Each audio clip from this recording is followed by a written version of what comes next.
72 jours avant les attentats du 11 septembre, le 1er juillet 2001, le chef du centre de l'anglais de la NASA a présenté une conférence dont le PowerPoint a été publié sur le site de la NASA. Le document a ensuite été retiré, mais comme chacun sait, Internet permet parfois d'archiver des documents clés, qui peuvent manifester certains écarts, certains décalages entre la volonté affichée de certaines officines et ce que les masses s'imaginent d'elles, avec d'autres volontés, plus secrètes et moins populaires, comme celle de précipiter les programmes militaires dans une course à ce qui pourrait bien un jour finir par se retourner contre l'homme. J'ai souhaité traduire ce document pour que les francophones sachent de quoi il retourne, malgré sa rédaction simplifiée par des acronymes relativement inconnus de la plupart des gens. Certains passages nécessitaient donc une explication de ces termes et de ces acronymes. Je ne commenterai cependant pas toutes les diapositives, mais j'ai tout de même souhaité m'arrêter sur certaines d'entre elles contenant des termes dont la présence en 2001 dans un exposé de dirigeants de la NASA devrait nous interpeller, parce qu'il précède bon nombre de théories du complot apparues récemment, comme la possibilité d'une société orchestrée par l'IA, ou encore les nanotechnologies et les nanotubes de graphène, etc. J'ai fait défiler les diapositives que je ne commenterai pas, de sorte à ce que chacun puisse faire pause à tout moment dans la vidéo. Mais voici donc le document qui commence ainsi. Enjeux stratégiques futurs, guerre future, circa 2025. Donc voici la première page. On voit d'emblée déjà qu'il y a une date qui est annoncée et qui parle de circa 2025. Donc circa, on pense au cirque. On imagine assez bien qu'en 2001, le scientifique Bushnell pensait qu'il allait se produire des choses en 2025. Et ce n'est pas le seul à avoir annoncé cette date-là, puisqu'il y a un autre document qui lui aussi fait mention de cette date 2025. Donc je vous mets aussi à l'écran ce document qui s'appelle Operational Analysis for Air Force 2025, qui est donc un document d'évaluation qui est celui-là extrêmement long, que malheureusement je peux pas traduire. Il s'agit ni plus ni moins que d'une présentation de diverses technologies pour 2025, une fois de plus. Donc j'en reviens sur le circa 2025 qui est beaucoup plus synthétique. Donc nous avons la première page ici, enjeux stratégiques futurs, guerre future circa 2025, avec 2 points. Capacité de l'ennemi d'après prochain. Alors j'ai traduit littéralement, mais effectivement dans ce document on va avoir plusieurs fois référence à un ennemi pendant le cirque 2025. Donc ce premier point, capacité de l'ennemi d'après prochain, avec un tiret, révolution technologique mondiale en cours et tendance économique. Un deuxième point précise nature potentielle de la guerre à plus long terme. Donc on sent bien qu'il s'agit de stratégie de guerre. Je rappelle que le document a été posté sur le site de la NASA, dont on s'attend normalement pas à ce que ce soit une équipe qui se charge des questions de guerre. Dans l'imaginaire collectif, la NASA, c'est surtout la conquête de l'espace, c'est envoyer les hommes sur la Lune, envoyer les hommes sur Mars, et j'invite toutes les personnes qui n'ont pas eu vent de mes travaux au sujet, par exemple, d'Elon Musk et de toute la propagande USA concernant la conquête de l'espace, à retrouver mes conférences sur Donald Trump. Donc effectivement la NASA, on ne s'attend pas à ce que ce soit un organisme qui s'occupe des questions de guerre. Pourtant, quand on y réfléchit bien, on sait que Elon Musk aujourd'hui se place en situation telle que l'avait prédit le livre de Wernher von Braun, sous une forme de pape de l'espace en fait, c'est-à-dire quelqu'un qui va maîtriser toute la communication par le biais de ses satellites et de son fameux réseau Starlink, et donc il travaille étroitement avec la NASA et on peut donc comprendre qu'il y a une relation effectivement entre la NASA et les objectifs de guerre quand on comprend que la guerre est passée dans le domaine de l'information. Et donc forcément, tout support qui permet le transfert des ondes, et donc là je pense évidemment à la 5G, à la 6G et à tout ce genre de technologie, fait partie de l'attirail guerrier. Et donc on comprend maintenant la relation entre la NASA et l'armée. D'ailleurs, Elon Musk travaille évidemment très étroitement avec la NASA, puisqu'il s'agit de technologies qui tendent à faire une conquête de l'espace. Et là, je ne parle pas de l'espace profond, je parle uniquement de l'envoi des satellites autour de notre planète. Donc, page suivante, les robots et les Borg et les humains vous souhaitent la bienvenue en 2025 après Jésus-Christ. Alors, on comprend bien à ce moment-là qu'effectivement, d'après Bushnell, en 2025 après Jésus-Christ, ce ne seront plus les humains, mais les robots et les Borg qui vous souhaiteront la bienvenue. Page suivante, cette présentation, basée sur le travail futur, pour et avec, et là nous avons une liste d'organismes. Nous avons l'USAF 2025, l'USAF, donc ce sont les forces armées des États-Unis. On a le National Research Council, donc le Conseil de recherche nationale, Army After Next, nous avons l'ACOM Joint Futures, la SSG du SNO, l'Australian DoD, département de défense australien, le NRO DSB, la DARPA évidemment, la SBC-COM, l'ADIA, dont j'ai déjà parlé plusieurs fois avec le fameux Michael Flynn, la FSOC, le B, l'AU, la CIA bien évidemment, le STIC, le LM, l'IDEA, l'APL, l'ONA, les SEALs, l'ONI, le FBI, la WC/SSI, la NSAP, la SOCOM, la CNO, la NSAP, la COCOM, la CNO, MSCIC, la JWAC, la NAIC, le JFCOM, l'ATACOM, le SACLAN et l'OOTW. Alors, je vous invite à faire vos recherches. Évidemment, il s'agit d'organismes dont on comprend bien que ce sont à la fois des forces armées, des forces spéciales, des forces de PSYOP, des forces de l'intelligence, des forces des services des renseignements, et tout un tas de corps constitués qui, ensemble, doivent être coordonnés. Page suivante, on nous dit « Cette présentation, premier point, est destinée à inciter à la réflexion et à la discussion. » Alors effectivement, on est en 2001, donc ces choses sont, pour l'instant, des choses qui, à la fois contiennent des informations qui sont connues et à la fois des champs qui sont spéculatifs. Deuxième point, est basé dans tous les cas sur des données, tendances, analyses, technologies existantes. Alors, pour comprendre ça, c'est un casse-tête parce que on nous dit aujourd'hui que certaines technologies sont des technologies émergentes. Pourtant, on parle à ce moment-là de technologies qui sont existantes. Je vous renvoie à ma dernière traduction de Charles Morgan où, de la même manière, il présente toutes ces technologies que nous voyons aujourd'hui, qui mènent à l'IOBNT, les nanotechnologies et ce genre de choses, comme si c'était en cours de recherche, comme si c'était la médecine qui faisait des progrès. Sauf qu'en réalité, ces technologies, on va s'apercevoir qu'elles étaient existantes, en tout cas qu'elles étaient déjà énoncées, et qu'ils avaient déjà au moins leurs ordres de travail qui étaient déjà précisés en 2001.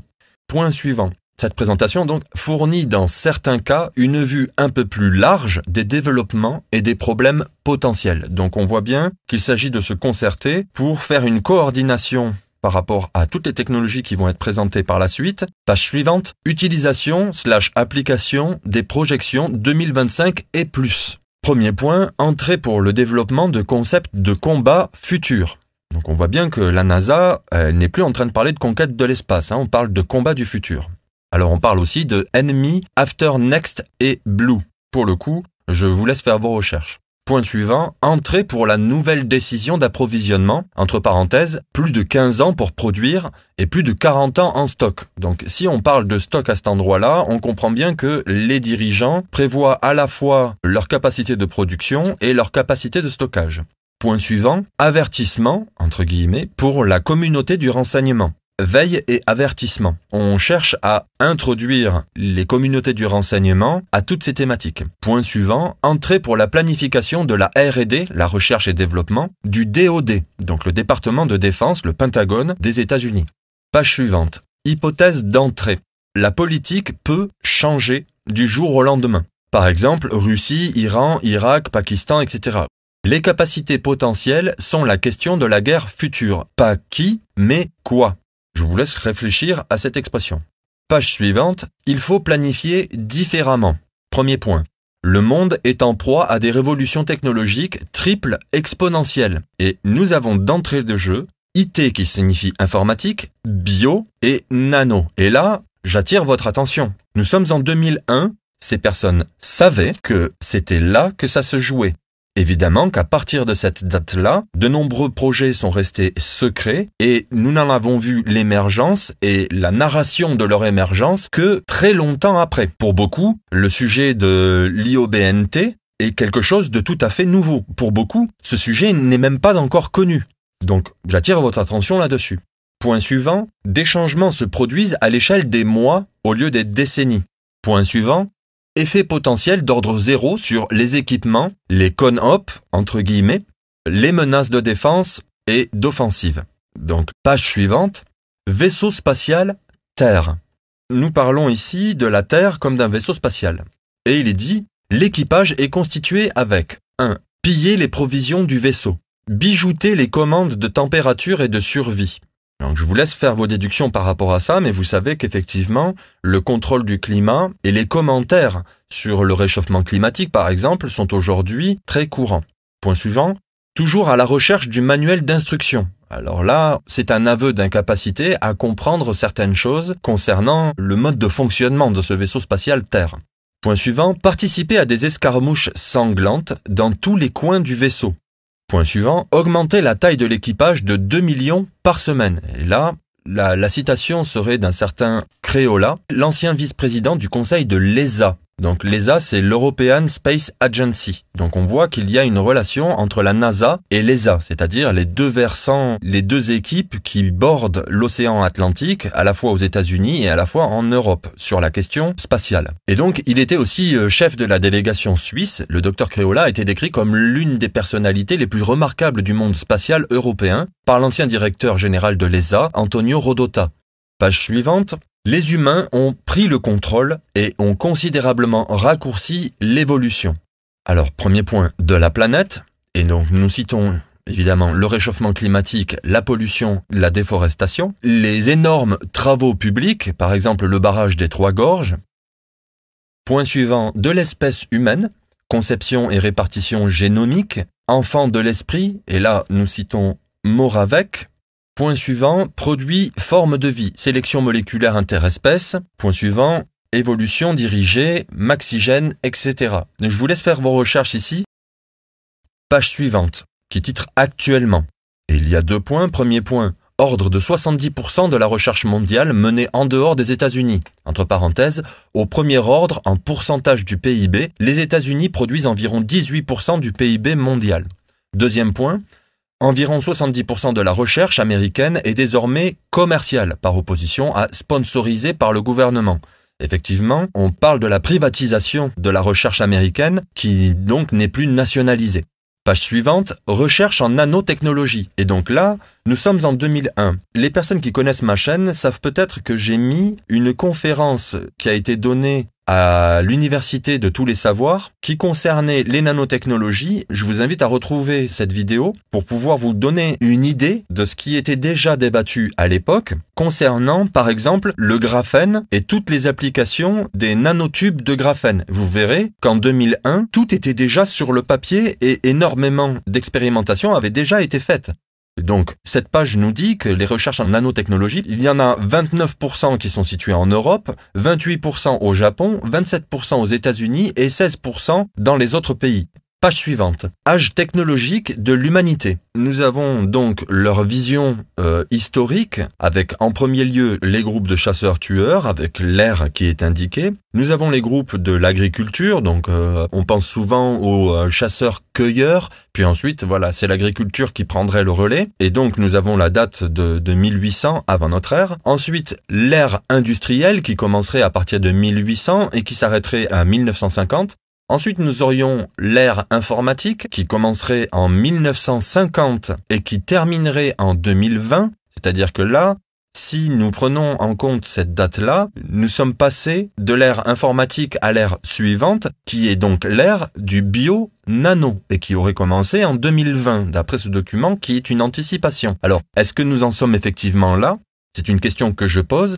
Mais si vous considérez les travaux de beaucoup de lanceurs d'alerte, c'est effectivement ce qu'ils vous disent. Et même parfois, on comprend que cette ère, même si c'est une manière un petit peu simplifiée de la nommer par dizaines d'années et non pas avec une date extrêmement précise, le basculement se serait fait avant 2020 puisqu'on parle des nanotechnologies dès 2000, mais qu'effectivement entre le temps où les nanotechnologies sont encore en cours de recherche et de développement et le moment où les nanotechnologies et les biotechnologies sont effectivement mises à l'œuvre, il aura fallu 2 décennies pour que cela se produise.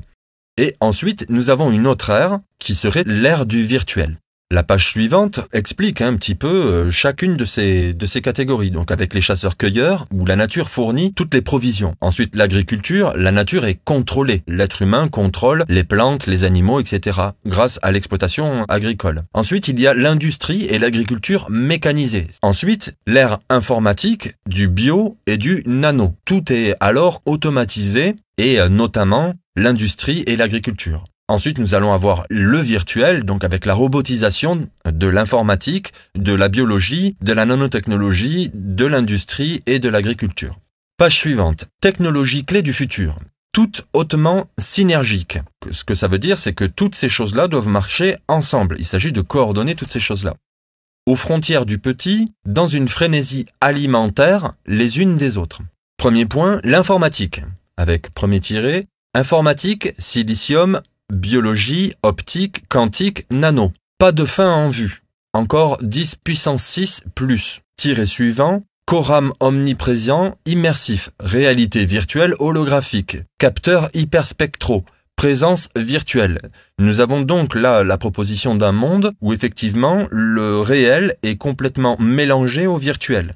Et on pense évidemment, et là encore une fois, je vous rappelle, nous sommes en 2001 au moment où ceci est écrit, mais nous avons eu l'avènement de ce que nous appelons le métaverse, où effectivement nous sommes en train d'inviter les gens à mélanger la réalité virtuelle ou la réalité augmentée. Donc tous ces sujets ont beaucoup à voir avec ce que j'ai un jour nommé, lors d'une conférence donnée en 2020 sur ICTV, le putsch du transhumanisme.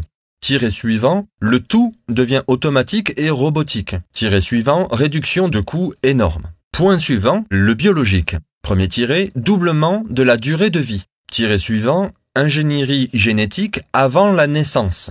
Donc là, on nous parle de modifier le génome de sorte à ce que, avant même la naissance, la génétique ait déjà été contrôlée par, alors là, si on se réfère synergiquement à ce qui a été dit avant, par une automatisation, une robotique. Par exemple, on peut penser à l'IA, l'intelligence artificielle, qui aurait pris comme ça en main la génétique humaine.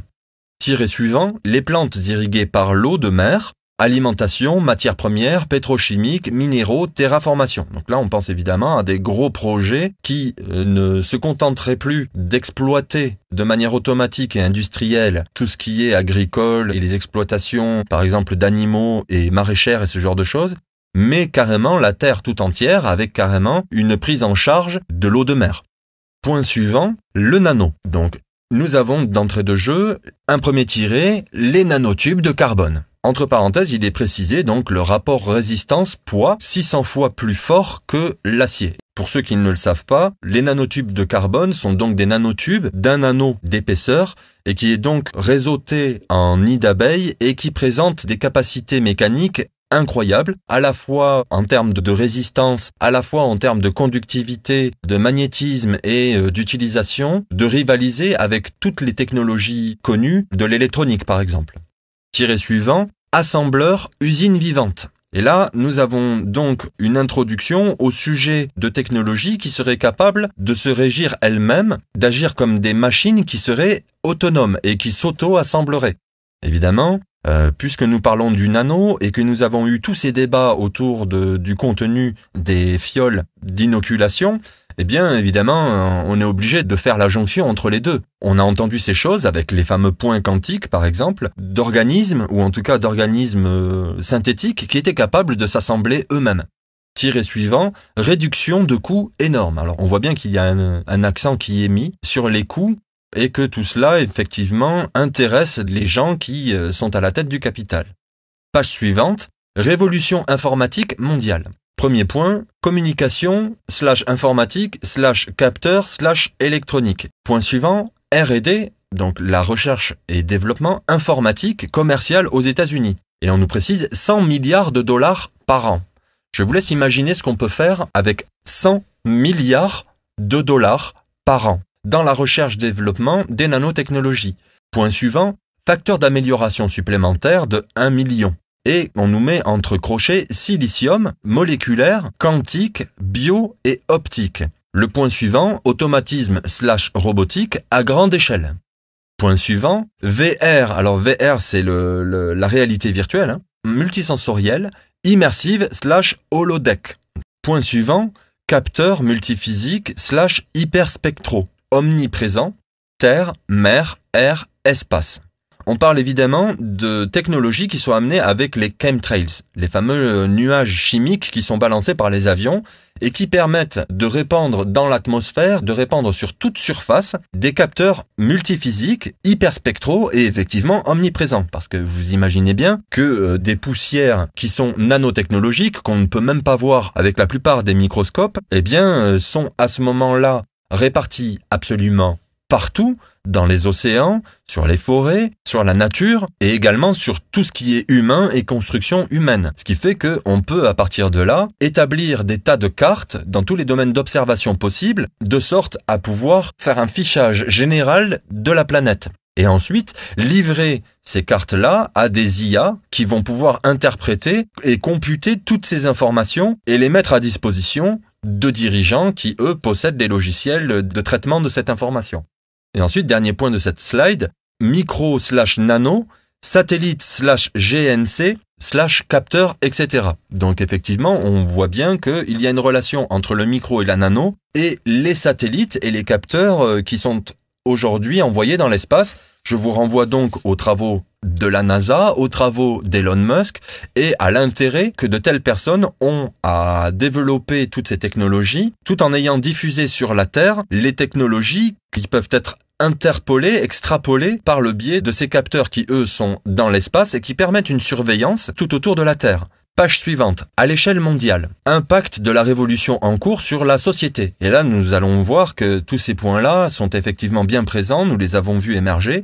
Premier point, le télétravail. Deuxième point, le téléachat. Troisième point, le télédivertissement. Quatrième point, le télévoyage. Cinquième point, la télééducation. Sixième point, la télémédecine. Septième point, le télécommerce. Huitième point, la télépolitique. Et enfin, neuvième point, la télésocialisation. Page suivante.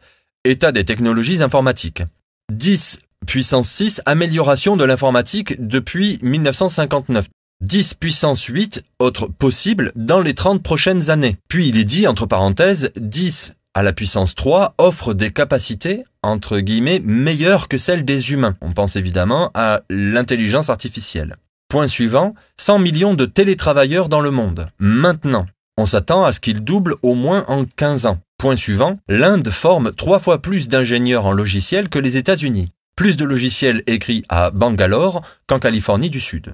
Point suivant, l'informatique quantique constitue effectivement une 4e arme de destruction massive. On voit que l'informatique quantique est considérée comme une arme de destruction massive, une 4e arme de destruction massive, à l'instar des bombes nucléaires. Page suivante, quelques prévisions en termes d'informatique. Premier point, l'informatique quantique sera initialement disponible dans 5 ans.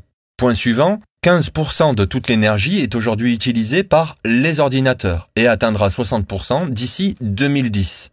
Point suivant, électronique portable implantable sur la personne, communication informatique, augmentation sensorielle, surveillance de la santé, stimulation cérébrale. Évidemment, tous ces sujets, il s'agit du transhumanisme et donc je vous invite à penser comme ces gens-là. C'est-à-dire qu'il ne faut pas s'en tenir à ce que vous croyez qui est sorti, mais il faut réfléchir à ce qui est sorti et qui n'a pas encore été promu par les médias mainstream et toutes les communications et tous les narratifs officiels. Page suivante, computation par l'IA et au-delà. Alors il y a 2 points. Premier, caractéristique / capacité du cerveau humain, avec les points suivants, 100 milliards de neurones. Point suivant, 100 trillions de connexions. Point suivant, 200 calculs par seconde, vitesse lente des circuits neuronaux. Point suivant, 20 millions de milliards de calculs par seconde. Point suivant, excellent en reconnaissance de forme, calcul, parallèle, et médiocre en pensée séquentielle. Point suivant, fonctionne via des essais aléatoires.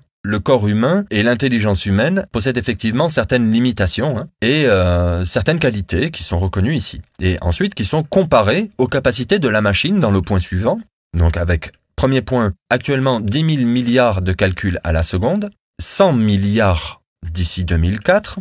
Donc vous comprenez que à cette époque-là, les ordinateurs sont déjà capables de faire des choses que les humains ne peuvent plus faire. Point suivant, d'ici 2010, 20 millions de milliards seront disponibles. D'ici 2025, sur un PC. D'ici 2030, le PC aura une puissance de calcul collective équivalente à celle d'une ville pleine d'esprit humain.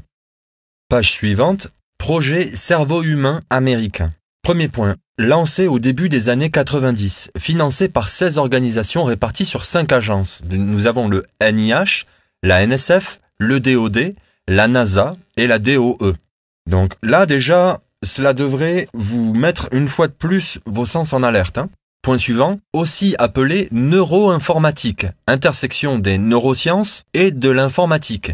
Nous avons donc à ce moment-là quelque chose dont beaucoup de personnes s'attendent encore aujourd'hui, surtout lorsqu'ils écoutent Elon Musk, à ce que cette chose-là arrive à l'avenir. Nous voyons Neuralink, par exemple, nous présenter, oui voilà, bientôt nous aurons le mélange entre le cerveau et l'informatique. Nous avons aussi Charles Morgan qui annonce que ces choses sont en cours de développement alors qu'il fait une présentation en 2018. Sauf qu'en réalité, vous avez bien compris que l'armée n'a pas attendu que le public soit au courant et que quand Charles Morgan fait cette conférence en 2018 et que lui-même travaille avec le CERN, ces gens-là ne vont pas vous dire la vérité. En réalité, toutes ces technologies sont bel et bien développées et probablement au degré le plus meurtrier qui soit.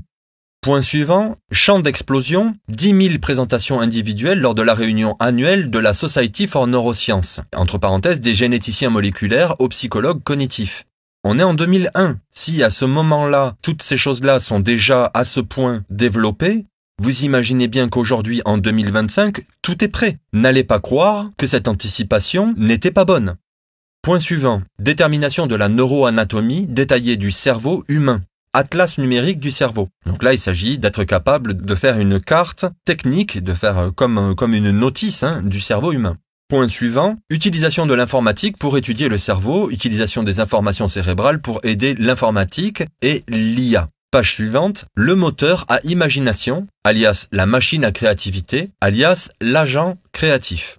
Premier point, l'IA actuelle est le meilleur pari et ce n'est pas un système expert basé sur des règles.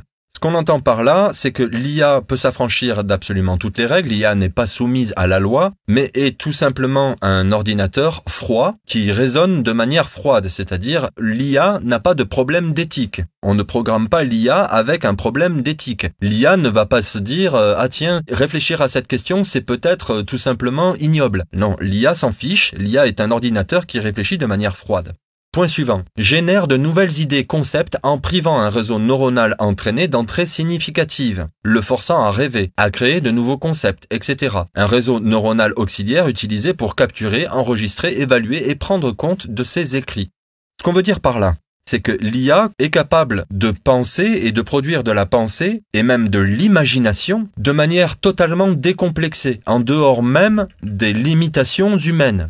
Page suivante donc, dans cette économie mondiale, notre capacité à créer de la richesse n'est pas limitée par des limites / ressources physiques, mais par notre capacité à proposer de nouvelles idées. Cependant, même la richesse universelle n'éliminera pas les autres causes de guerre, notamment la politique. La face, entre guillemets, là j'ai mis un petit nota qui n'était pas présent sur la diapositive en disant le terme était face en anglais, F-A-C-E, qui dans la version anglaise se traduit par visage. Mais il est possible avec la phonétique de face, F-A-I-T-H, qu'il s'agisse d'un jeu de mots avec la foi, face signifiant foi. Et donc je continue. La religion, la mégalomanie et les conflits territoriaux. Donc on voit bien effectivement qu'un des principaux soucis de ces services, c'est de comprendre qu'en réalité, on ne pourra pas enlever les causes de la guerre, les tentatives d'hégémonie religieuse, la mégalomanie et les conflits territoriaux, bien évidemment, pour se saisir des richesses.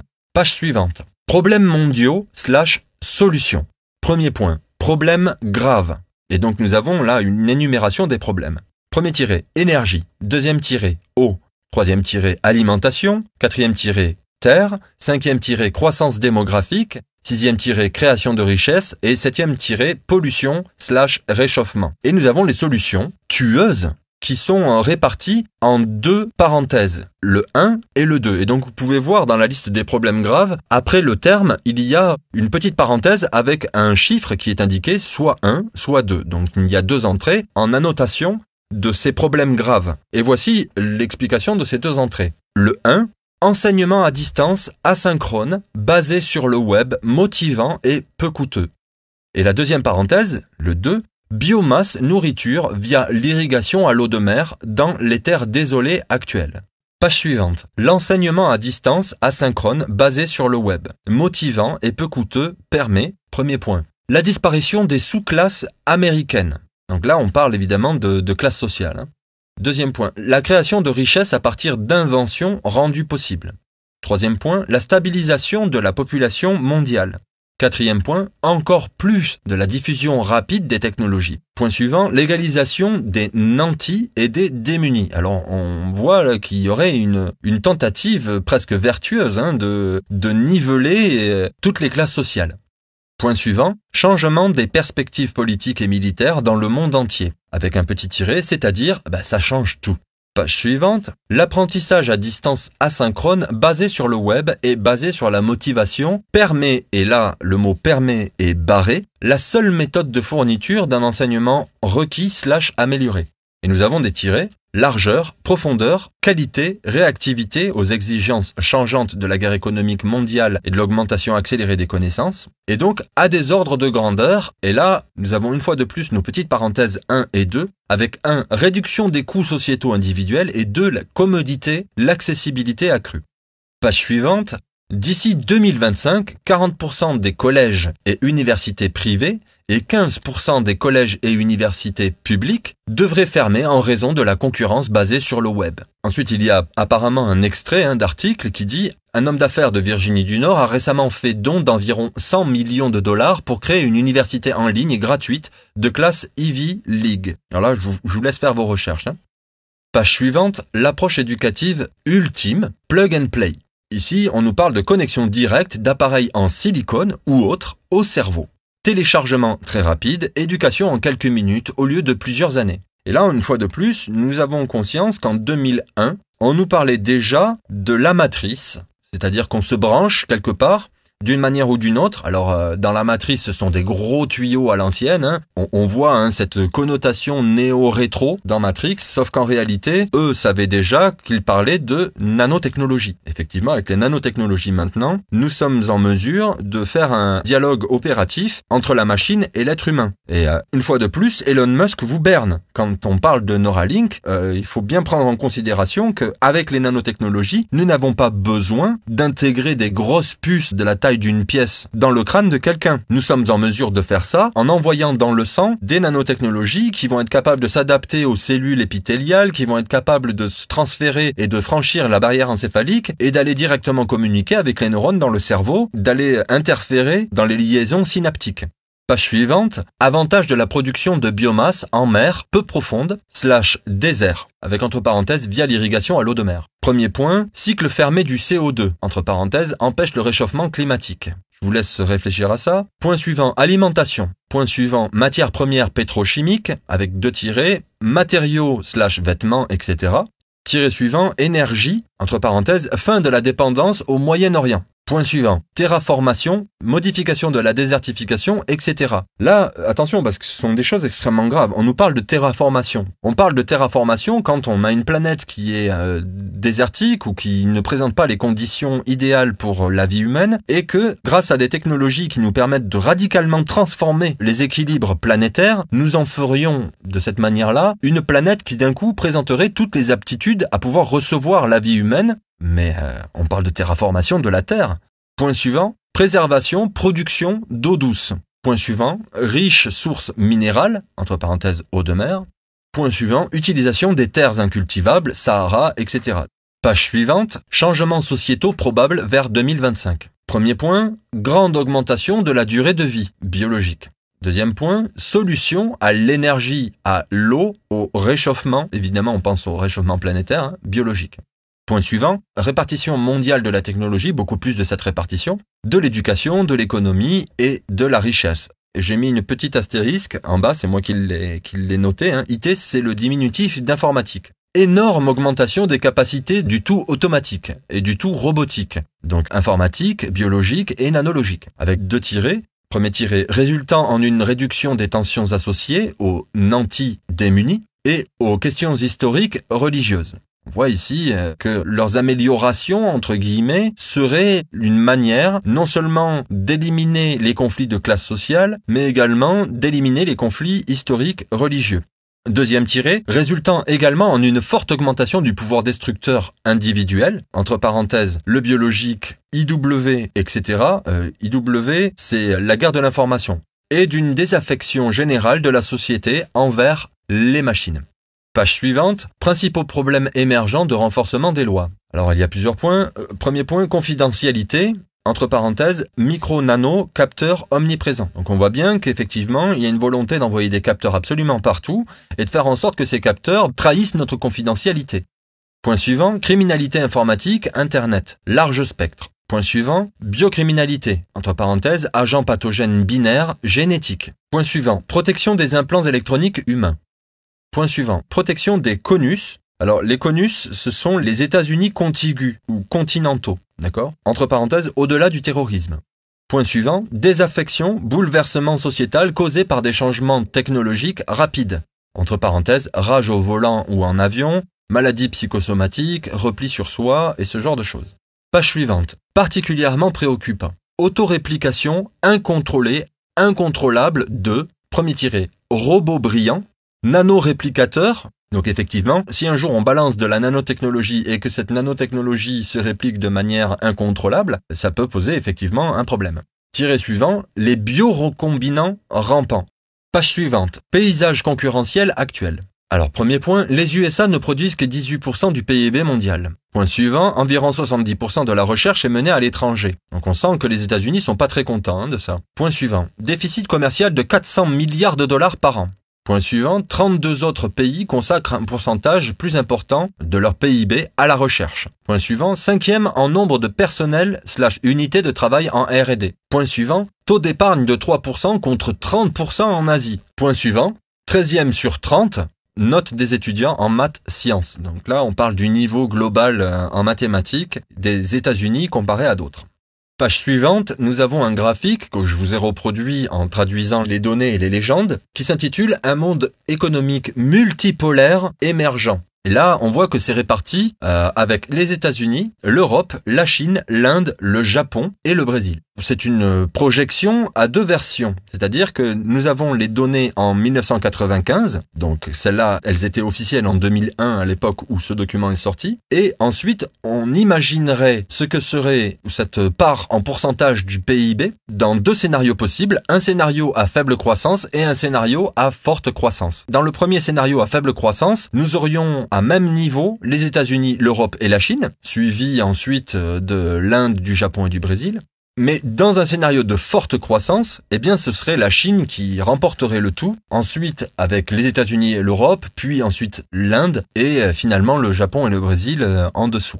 Ce graphique avait été donné par l'OCDE dans un document qui s'appelle The World in 2020, donc le monde en 2020, et qui se trouvait à la page 92 de ce document. Donc page suivante, application de la biorévolution. Premier point, animaux pharmaceutiques, médicaments, pièces détachées. Point suivant, plantes à croissance rapide sur près de la surface de la mer et plantes irriguées par l'eau de mer. Pour la biomasse, cycle énergétique fermé du CO2. Point suivant, plantes à croissance polymère. Je vous laisse faire vos recherches. Point suivant, les gènes d'araignée chez les chèvres permettent de filer la soie d'araignée à partir du lait de chèvre pour le biométal, 3,5 fois plus résistante que les fibres d'aramide pour armure. Donc là, on comprend que ce sont des technologies qui sont capables de fabriquer comme ça un tissu extrêmement résistant. Effectivement, le point suivant, c'est le bioarmement binaire. Donc, on comprend bien qu'il y a une volonté de fabriquer des équipements qui sont d'une classe bien supérieure à ce qui est connu jusqu'à présent en matière de sécurité. Pensez par exemple à des gilets pare-balles. Eh bien, nous aurions donc des gilets pare-balles encore plus performants, encore plus légers et ce genre de choses. Diapositive suivante, exemple de confluence informatique bio-nano. Premier point. Cerveau d'une lamprey marine insérée, connectée au corps d'un poisson robotique, un cyborg initial. Donc la lamprey marine, c'est un poisson, et donc on pourrait le connecter à un robot. Point suivant, Chew Chew, qui est donc le nom d'un robot mangeur de chair et de plantes qui chasse et qui digère biologiquement les aliments naturels pour vivre de la terre. Page suivante, nous y revoilà, les nanotubes de carbone. Donc, nous avons donc l'épaisseur du fameux nanotube de carbone. Nous avons donc sa résistance, qui est donc 100 fois supérieure à celle de l'acier et à la fois qui fait 1/6 de son poids. Une armure en nanotube de carbone serait donc 8 fois meilleure. Un calcul moléculaire pétaflopique, pétaflops, ce sont des unités de mesure, je vous invite à aller vous renseigner sur le pétaflop, à faible consommation d'énergie. Et donc là, il y a un rapport qui est donné entre parenthèses, 10 puissance 4 d'énergie en utilisation. Point suivant, ultracondensateur / haute température. Page suivante, opportunité révolutionnaire de production / stockage d'énergie. Donc nous avons encore une fois plusieurs points. Premier point, ultracondensateur. Point suivant, ADV, pile à combustible, par exemple lithium OR. Donc on pense évidemment à toutes les technologies que nous avons vues pour faire des batteries, tout simplement. Point suivant, HEDM, par exemple H2 solide et isomère, antimatière, etc. Alors là, il s'agit en réalité de métallisation d'hydrogène, par exemple. H2, c'est le dihydrogène et on parle effectivement de dihydrogène solide parce que nous avons vu assez récemment qu'ils étaient capables de fabriquer un métal à partir d'hydrogène condensé. Donc je vous laisse faire vos recherches à ce niveau-là, mais c'est effectivement un des secteurs de la science qui permettrait énormément de progrès technologiques. Point suivant, PV avancé 50%, point d'interrogation. Point suivant, SC/SMES à température ambiante. SC, donc ce sont les semi-conducteurs, et SMES, supraconducteurs magnétiques à stockage d'énergie. Point suivant, stockage de H2 dans les nanotubes de carbone, on comprend de suite, avec un stockage là pour le coup, de dihydrogène dans les nanotubes de carbone, non cryogénique. Point suivant, l'hydrate de méthane offshore. Pareil, je vous renvoie au progrès technologique. Point suivant, énergie de lumière noire. Point suivant, LENR. Il s'agit ici de fusion froide. Ça a un lien avec les réactions de fusion nucléaire et ce qu'on appelle la fusion froide. Point suivant, ZPE, c'est le Zero Point Energy. Donc le point d'énergie zéro qui est le point le plus bas d'énergie à l'échelle quantique, à l'échelle de la mécanique quantique. Page suivante, fabrication à forme libre. Premier point, métallurgie des poudres / fils utilisant des faisceaux d'électrons à guidage magnétique robotisés pour créer des masses fondues locales accrétantes, croître au lieu de couper. Point suivant, pas de fixation, pas de dose solide pour les fixations. Point suivant, durée de vie en fatigue presque infinie, excellente métallurgie. Point suivant, métaux, entre parenthèses, réparables, à un poids inférieur à celui des composites, beaucoup plus cher.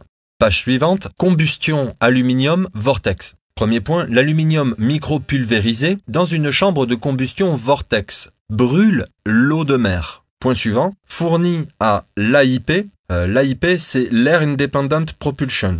Donc c'est la propulsion non nucléaire qui ne nécessite pas de remontée, notamment pour tout ce qui est sous-marin. Donc avec 2 tirets ensuite. SS bon marché, et là aussi SS ce sont les vaisseaux submersibles. Les UUV transocéaniques, on est encore dans le même type d'appareillage, sauf que là ce sont des appareillages qui ne comportent pas d'êtres humains. Les UUV ce sont les Unmanned Underwater Vehicles, ce sont donc des drones sous-marins qui font partie donc de la classe des UMV, donc les véhicules marins sans pilote. Point suivant, permettrait à l'ennemi suivant, donc on a toujours une référence à l'ennemi d'après, de menacer de manière abordable les CONUS. Donc les CONUS, pour rappel, ce sont les États-Unis contigus ou continentaux, via de multiples pop-up côtiers à courte durée de vol. Page suivante, exemple, nouveau capteur. Premier point, LIDAR. Alors LIDAR, c'est l'acronyme de Light Detection and Ranging, ou alors Laser Imaging Detection and Ranging. Il s'agit de méthodes permettant de déterminer des distances en ciblant un objet ou une surface avec un laser. Donc un lidar peut fonctionner dans une direction fixe, par exemple verticale. Il peut balayer plusieurs directions, auquel cas il est connu sous le nom de balayage lidar ou de balayage laser 3D. Le lidar a des applications terrestres, aériennes et mobiles. Bien entendu, vous comprenez que c'est la suite logique de ce qu'on va appeler un radar. Lidar, radar, vous voyez que il y a des lettres communes. Avec une efficacité de 50% via des amplificateurs optiques SC, on parle de semi-conducteurs, ainsi que des lasers femtosecondes. Femtoseconde, encore une fois, c'est une unité de mesure, une unité de temps du système international d'unités qui est égale à 10 puissance moins 15 c'est-à-dire un quadrillionième ou un millionième de milliardième de seconde. Point suivant, capteur Molek Bio. Point suivant, nanotag. Là, j'attire votre attention. On parle de marquage nano. C'est une expression dont nous avons vu énormément d'occurrences dans les derniers temps, notamment pour tous ceux qui s'intéressaient aux bio-nanotechnologies et à leur éventuelle présence dans les injections. Point suivant, capteur de carte à puce. Point suivant, capteur implanté pendant la fabrication, l'entretien. Point suivant, nano-IR. Alors IR, ça veut dire infrarouge. On parle de nanocapteur infrarouge, avec une sensibilité de 10 puissance moins 6. Et dernier point, poussière intelligente, là aussi, ça devrait vous rappeler ces histoires de chemtrails, les nanotechnologies. Donc une poussière qui aurait effectivement des capacités dans une infinité de domaines, autant de domaines d'application qu'il y a eu de domaines de recherche. Je ne sais pas si vous vous rendez compte. Aujourd'hui, nous en sommes à un stade où nous sommes capables de fabriquer des composants électroniques qui non seulement sont d'une taille minuscule, mais peuvent s'assembler ensemble et donc faire des machines extrêmement sophistiquées grâce à ces assemblages de nanotechnologies qui, en plus de ça, ont plus de possibilités que tout ce que nous avons connu avant avec l'ère de l'électronique. Page suivante, quelques essaims de capteurs. Premier point, poussière intelligente, millimètre cubique ou moins. Deuxième tiré, capteur combiné, alimentation, puissance et communication. Tiré suivant, flotte dans les courants aériens. On parle de poussière intelligente qui peut flotter dans les courants aériens, c'est-à-dire que cette poussière intelligente, elle est tellement subtile, elle est tellement minuscule qu'elle peut tout à fait être en suspension dans l'air. Point suivant, les nanotags. Donc disposés sur tout, partout, c'est-à-dire que pour chaque poussière intelligente qui serait disposée sur la surface de quelque chose, eh bien ce quelque chose serait donc identifié par un tag. Point suivant, identification et information d'état, c'est-à-dire qu'en plus d'être identifié, on pourrait identifier dans quel état cette chose se trouve. C'est-à-dire que là, nous avons une répertoriation d'absolument tout ce qui existe sur la Terre, potentiellement avec ce genre de technologie. Dernier point, insectes cooptés. Donc là, je vous renvoie une fois de plus à la dernière traduction que j'ai faite de Charles Morgan, qui parle effectivement de prendre le contrôle d'intelligence sous forme de ruche ou sous forme d'essaim. C'est-à-dire qu'on pourrait prendre, par exemple, des fourmis et les faire travailler pour résoudre des problèmes d'humains ou évidemment des insectes volants. Page suivante, quelques opportunités de poussière intelligente explosive. On n'est plus dans l'information. Ce ne sont plus des poussières qui seulement vont être capables à des ordinateurs et à des IA d'interpoler l'information et de pouvoir dire, voilà, on a un espèce de Google Earth, on peut pointer un endroit, on peut pointer un objet et cet objet, on sait depuis quand il est là, dans quel état il se trouve, quelle température il fait à sa surface et ce genre de choses. Et quelle est la composition de cet objet et ce genre de choses. Là, on parle carrément de poussière qui serait capable de remplir des fonctions et notamment la fonction explosive. Premier point, positionnement optimal de la poussière explosive, poussière air explosive. Point suivant, formation de lentilles explosives. Point suivant, infiltration de cibles de type profondément enfoui et autres. Là, on parle effectivement de poussières qui seraient capables de pénétrer les surfaces de certaines matières en fonction de leur porosité, puisqu'on est à l'échelle du nano. Évidemment, si on est à l'échelle du nano, on comprend bien qu'il n'y a absolument aucune surface qui soit suffisamment resserrée pour pouvoir empêcher cette poussière nanoscopique de pouvoir pénétrer dans toutes les interstices de la matière. Et donc, si cette matière est chargée d'explosifs, alors on peut déterminer de faire exploser cette matière. Que rien que ce qui est écrit dans cette page est extrêmement alarmant. Page suivante. Armement à micro-poussière. Un analogue mécanique du biologique, mécanisé, de poussière de la taille du micron qui est distribué sous forme d'aérosol et inhalé dans les poumons. Donc là, on comprend bien que la poussière, un des objectifs peut être de la distribuer sous forme d'aérosol et qu'elle soit respirable. La poussière pénètre mécaniquement dans les tissus pulmonaires et exécute diverses, entre guillemets, missions pathologiques. On comprend bien que la poussière, elle a aussi pour but de rendre malade, de déclencher des pathologies. Et on finit cette page avec une mention, une classe d'armes entièrement nouvelle et qui est légale. Alors là, je vais faire une petite parenthèse. On se retrouve avec des lois d'hommes, les droits de l'homme et toutes ces choses-là. La légalité, elle est où, de votre point de vue? Est-ce qu'elle est selon la loi universelle ou est-ce qu'elle l'est selon les lois des hommes qui sont tellement poreuses qu'elles permettent ce genre de choses d'être déclarées légales? C'est-à-dire que la personne qui fait cette conférence, Bushnell, est capable de dire que tout ça est légal. Page suivante. Données de maintenant à plus tard, à bientôt. Premier point. Taux de transfert de données de l'ordre du gigabit. Communication optique. Point suivant. Pétaflop plus informatique. Point suivant. IA exceptionnelle, entre parenthèses, issue de la bioinformatique biomimétique.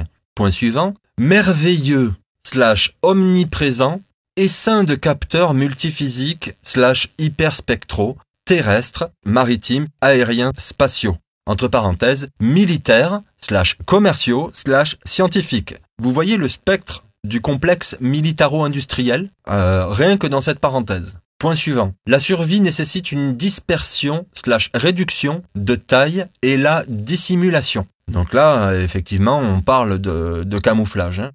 Point suivant. Technologie robotique en essaim, principalement commerciale, endémique dans le monde entier. Normalement, le terme endémique, ça veut dire que c'est naturellement là. Sauf que là, comment est-ce qu'on peut rendre ces choses-là endémiques? Ce qu'on veut dire par là, c'est qu'on considère comme normal le fait que toutes ces technologies soient absolument déversées partout sur la Terre, de sorte à ce que ce soit considéré comme omniprésent. Page suivante. Hypothèse convenue, combat en 2025. Ces hypothèses sont convenues, combat en 2025. Premier point. Donc, prolifération des TMB, informatique, frappe, ciblage de précision, microcapteurs omniprésents, camouflage, usurpation, robotique, munitions, biochimie. Donc là, vous voyez, c'est effectivement ce que je vous disais précédemment. Point suivant. Moyens logistiques très vulnérables sur le théâtre ou hors théâtre.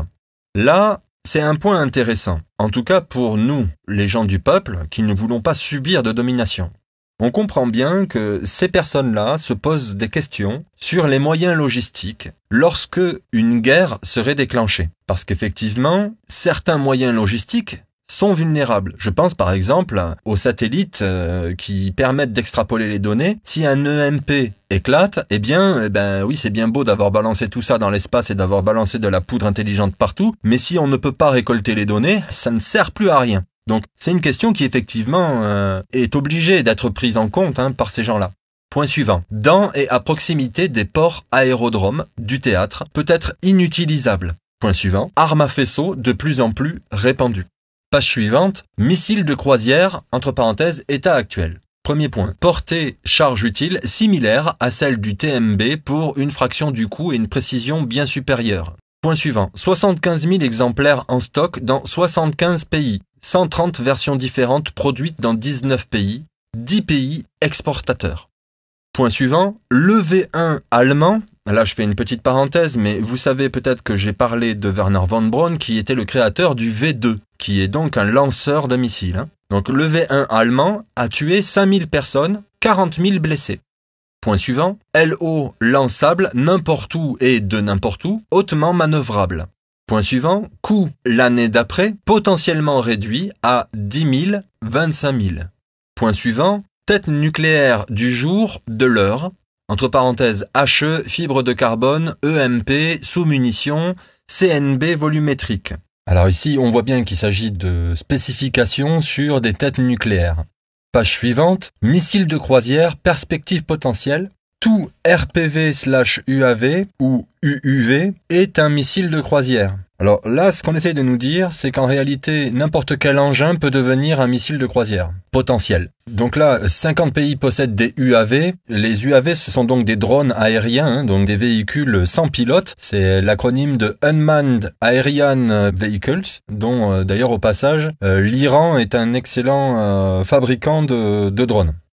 Point suivant, le faible coût et la disponibilité immédiate de la technologie des composants requis garantissent essentiellement que l'ennemi d'après disposera, inventoriera, déploiera des hordes de missiles de croisière très performants, facilement dissimulés, très difficiles et coûteux à contrer. Précis avec un potentiel mélange diabolique d'ogives nucléaires, c'est-à-dire On imagine une flopée d'engins volants et parmi ces engins volants, il y a un certain pourcentage de têtes nucléaires. Les batteries antimissiles vont se charger d'essayer de contrer cette attaque-là, mais ils ne pourront éventuellement pas tout contrer. Et parmi ce qui aura été laissé de côté, on peut imaginer que des ogives nucléaires percent la défense de cette manière-là. Page suivante, armement volumétrique, alternative au HE, des alternatives aux bombes nucléaires.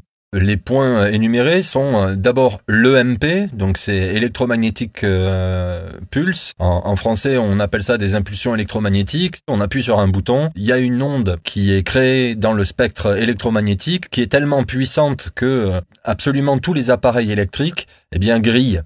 Donc ensuite, guerre, info, réseau, psychique. Et donc là, on voit bien dans quelle époque nous sommes. La guerre de l'info, je pense que j'en ai suffisamment parlé pour ne pas avoir à me répéter ici. Pour le psychique, je pense que c'est la même chose puisque j'ai énormément parlé de psyop. Et pour les réseaux, nous y sommes dans les réseaux. Donc je vous invite à faire très attention aux informations sur lesquelles vous allez tomber. Ensuite, combinaison miniature de capteurs et de mines brillantes. Donc là, on parle effectivement de combinaison entre des nanotechnologies, des capteurs qui vont pouvoir informer en temps réel des bases de données et des mines brillantes, c'est-à-dire des mines intelligentes. Point suivant, carburant air et poussière air thermobarique. Ensuite, RF, qui sont les radiofréquences. Ensuite, nous avons antifonctionnel chimique bio antiphone. Ensuite, isomère, libération d'énergie par liaison, contrainte, etc. Point suivant, fibre de carbone et lame acoustique, etc.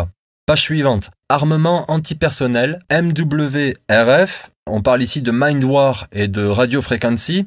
Ce qui fait évidemment référence, pour ceux qui connaissent mes travaux, aux travaux de Michael Aquino et de Paul Vallely, le fameux livre From Psyop to Mind War, qui effectivement recense des technologies donc capables d'influer sur le mental, de sorte à faire abaisser le niveau de vigilance ou de terroriser les populations, afin d'améliorer, voire même d'asseoir une victoire.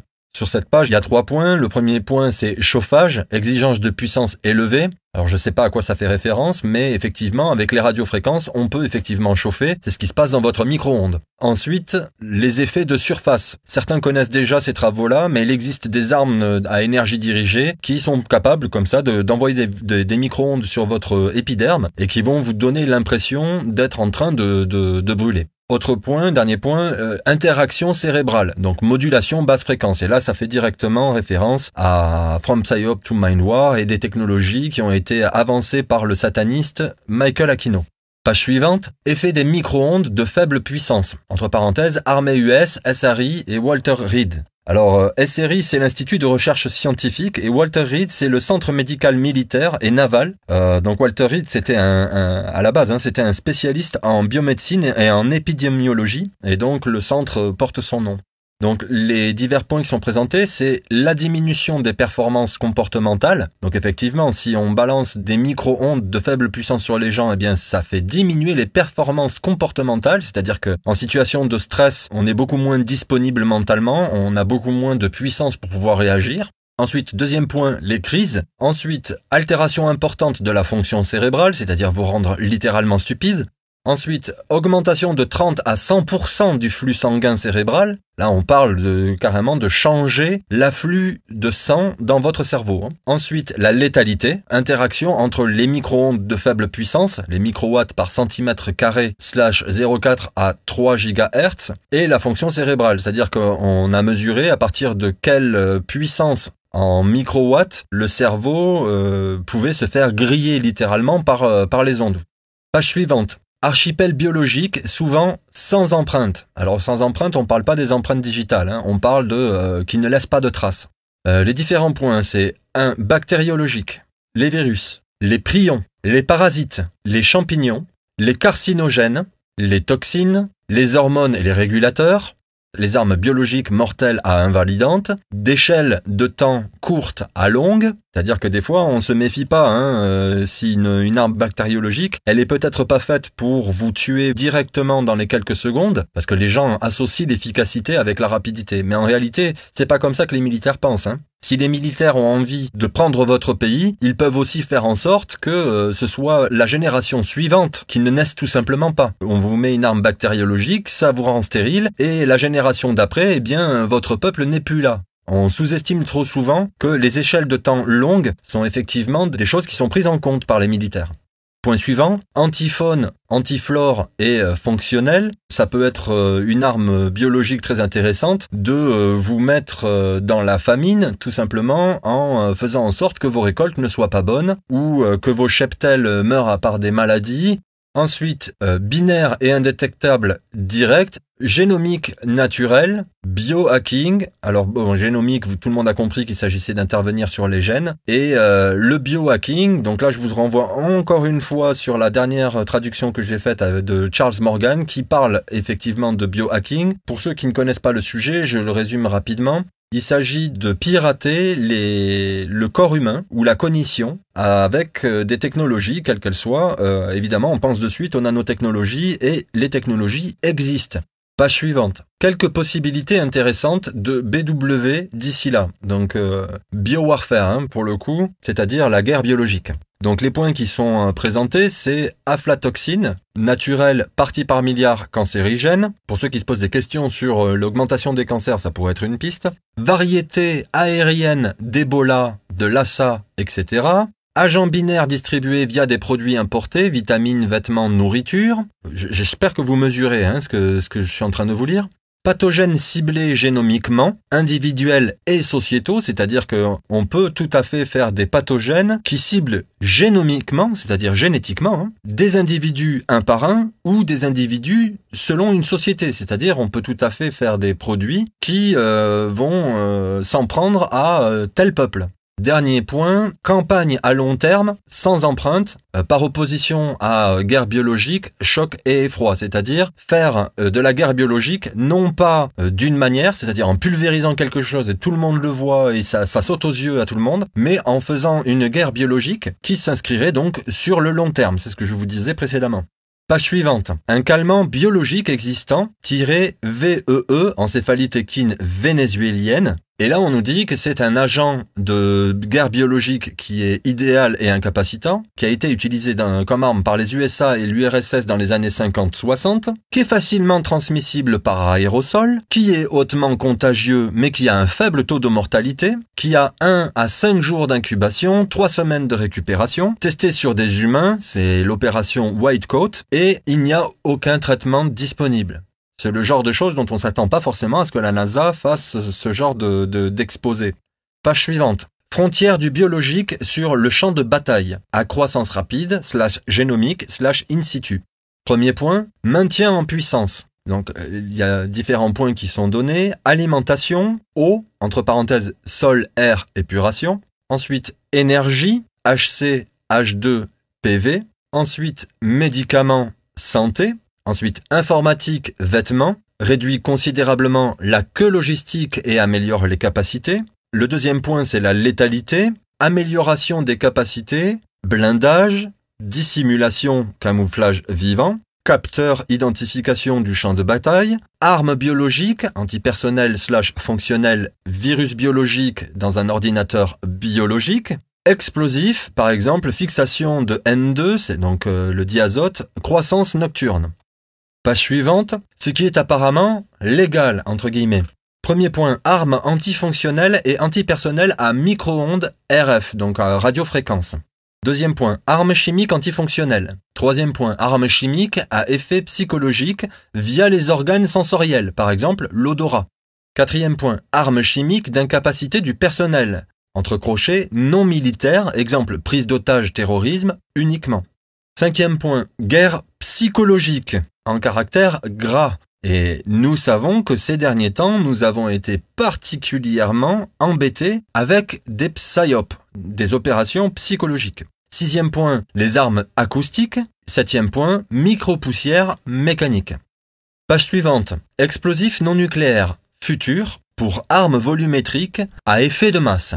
Premier point, composite interstitiel métastable, entre parenthèses MIC cubane, de l'ordre de 6 fois l'explosivité de la TNT. Explosif air carburant poussière air, de l'ordre de 15 fois la puissance de la TNT. Libération d'énergie par liaison de contrainte, SBER, de l'ordre de 100 fois la puissance de la TNT isomère d'hafnium, entre parenthèses métastable. L'hafnium, il s'agit d'un élément chimique, c'est l'élément chimique numéro 72 du tableau périodique. Ensuite, ordre de 1000 à 100 000 fois la TNT. Donc là, on voit que selon la libération d'énergie par liaison de contrainte, nous avons différents ordres de grandeur. Et ensuite, dernier point, le bore atomique, le carbone et l'hydrogène. Page suivante, matériaux à haute densité énergétique, HEDM, énergie, explosif, propulseur. Donc on a le N-tétraédrique, on a le borne atomique. Borne, pour le coup, c'était le nom d'un physicien en nucléaire, Max Born, en 1927. HE métastable, HZ métallique, isomère, antimatière, LENR. Page suivante, drone transocéanique. Donc on va nous donner des informations sur les capacités actuelles, que ce soit en poids, que ce soit en autonomie, en carburant et ce genre de choses. Fournit la capacité d'essaim indétectable et ultra bon marché contre les CONUS. Donc je vous rappelle une fois de plus que les CONUS, ce sont les États-Unis contigus ou les États-Unis continentaux. Point suivant, les charges utiles intéressantes de précision. Donc on va parler d'ISR, encore une fois, intelligence, surveillance et reconnaissance. C'est l'acquisition, le process, la distribution de l'information et du support d'intelligence pour le support militaire et la prise de décision, la coordination et ce genre de choses. Ensuite, poussière, explosif, intelligent. Cibler, exploser des camions de matières dangereuses, des usines chimiques, des entrepôts, des raffineries de pétrole, etc. J'attire votre attention sur le fait que nous n'avons vu que ça ces dernières années, des entreprises chimiques qui d'un coup explosent ou alors ont été mises en feu. Distributeurs biologiques, antipersonnes, objets et plantes. IWEMP, on parle de guerre d'information et d'EMP, effectivement tout ce qui est informationnel, les ordinateurs et ce genre de choses cessent si nous avons une impulsion électromagnétique. Combinaison de capteurs mine brillante miniature, CNT, ligne électrique, lame de fil. Page suivante, accélérateur d'ondes de choc. Donc là, les différents points sont frappe de précision globale à moindre coût. Pas de canon, rail cranté d'environ 200 pieds, HE détonné séquentiellement, et à distribuer de manière séquentielle. Mach 21 ou moins selon les besoins, jusqu'à 3000 livres. Base n'importe où, environ $200 par livre de projectile. Excellente furtivité, pas de panache, abordabilité, férocité, temps de réaction, capacité de survie, rappel, efficacité. Et dernier point, en cours de travail à Aberdeen et au NASA MSFC pour le largage de carburant et de nanostats. Alors la NASA MSFC, le MSFC, c'est le Marshall Space Flight Center, qui est situé en Alabama, à Redstone Arsenal, et dont la première mission était l'envoi de Saturne. Vous avez forcément entendu parler de Apollo. Et donc, en cours de travail à Aberdeen et au NASA MSFC pour le largage de carburant et de nanostats. Donc, une fois de plus, on voit que la NASA joue un rôle très important dans le militaire. En réalité, on se rend compte que la NASA cache ses intérêts militaires derrière des intérêts de conquête spatiale. Et j'attire votre attention là-dessus. C'est quelque chose où, normalement, maintenant que je vous ai dit ça, vous ne devriez plus jamais regarder la NASA comme vous la regardiez avant, c'est-à-dire comme une officine qui va vous expliquer « Oh, regardez, il y a une nouvelle nébuleuse. Oh, regardez, tel satellite remet en question l'âge de l'univers ou des bêtises de cet ordre-là. » Ils ne savent rien d'ailleurs sur l'univers. Il faut bien se mettre ça en tête. Page suivante, il s'agit d'une représentation qui est le slingatron. Donc je suis pas un spécialiste du slingatron, surtout que là il s'agit pas d'une simple bobine. On parle quand même d'une spirale de 12 tours dont la dimension semble être quand même assez grande puisqu'on parle d'environ 300 mètres. Alors je ne sais pas où de telles installations ont été faites, mais on imagine bien que cette chose-là n'est pas exactement un feu à induction pour faire chauffer l'eau des pâtes. La page suivante nous explique le slingatron pour une frappe de précision globale. Donc ça peut envoyer des projectiles de 100 grammes jusqu'à des milliers par minute. Portée globale ou inférieure, 20 millions de dollars par appareil et 80 mètres de diamètre. Propulsion magnétique au sol via un tube de guidage en spirale giratoire, un hula hoop multiple. Précision globale du pauvre. Arme de frappe, de destruction. Donc il s'agit effectivement, le Slingatron est donc une arme de destruction, une arme de frappe. Page suivante. Ciblage, connectivité de l'année suivante, etc. Frais généraux, systèmes militaires. Omniprésent, frais généraux, systèmes commerciaux. Et point suivant, frais généraux, systèmes scientifiques. Donc une fois de plus, militaire, commercial, scientifique, nous avons à nouveau notre complexe militaro-industriel. Dans le cadre de reconstruction inexpérimentée via micro-nano-satellite, communication optique / GPS, etc. INEXP, omniprésente, complément UAV, donc les drones, et HAL. Pour ce qui est des UAV et HAL, ce sont des désignations, donc une fois de plus, UAV, ce sont les drones. HAL, c'est l'acronyme de haute altitude, longue endurance. Donc il s'agit de drones qui peuvent voler très haut et voler très longtemps. Page suivante. Exemple, utilisation potentielle de programmes actifs, scientifiques internationaux de changement global pour les militaires concurrents, surveillance, renseignement, ciblage, évaluation des dommages. Moyens internationaux étendus en augmentation, bases terrestres, navires, aéronefs, conventionnels, haute altitude, longue endurance, engins spatiaux, dédiés à la mesure, à l'échelle mondiale, des détails de l'état dynamique des terres, de l'atmosphère, des glaces, des océans, du biote, pour comprendre le système terrestre total, et les effets des humains sur l'environnement mondial. Donc là, on est en train de nous expliquer que toutes ces technologies permettraient en réalité de mesurer l'impact des humains sur sa planète. Deuxième point, couverture étendue, magnifique, souvent redondante, et suite d'instruments détaillés, entre parenthèses radar d'imagerie, SARS, LIDAR, radar altimètre, laser, radiomètre, diffusiomètre, spectromètre, capteur IR, donc infrarouge, magnétomètre, etc. Point suivant, terabit plus de données archivées facilement, publiquement disponibles, de plus en plus en temps quasi réel.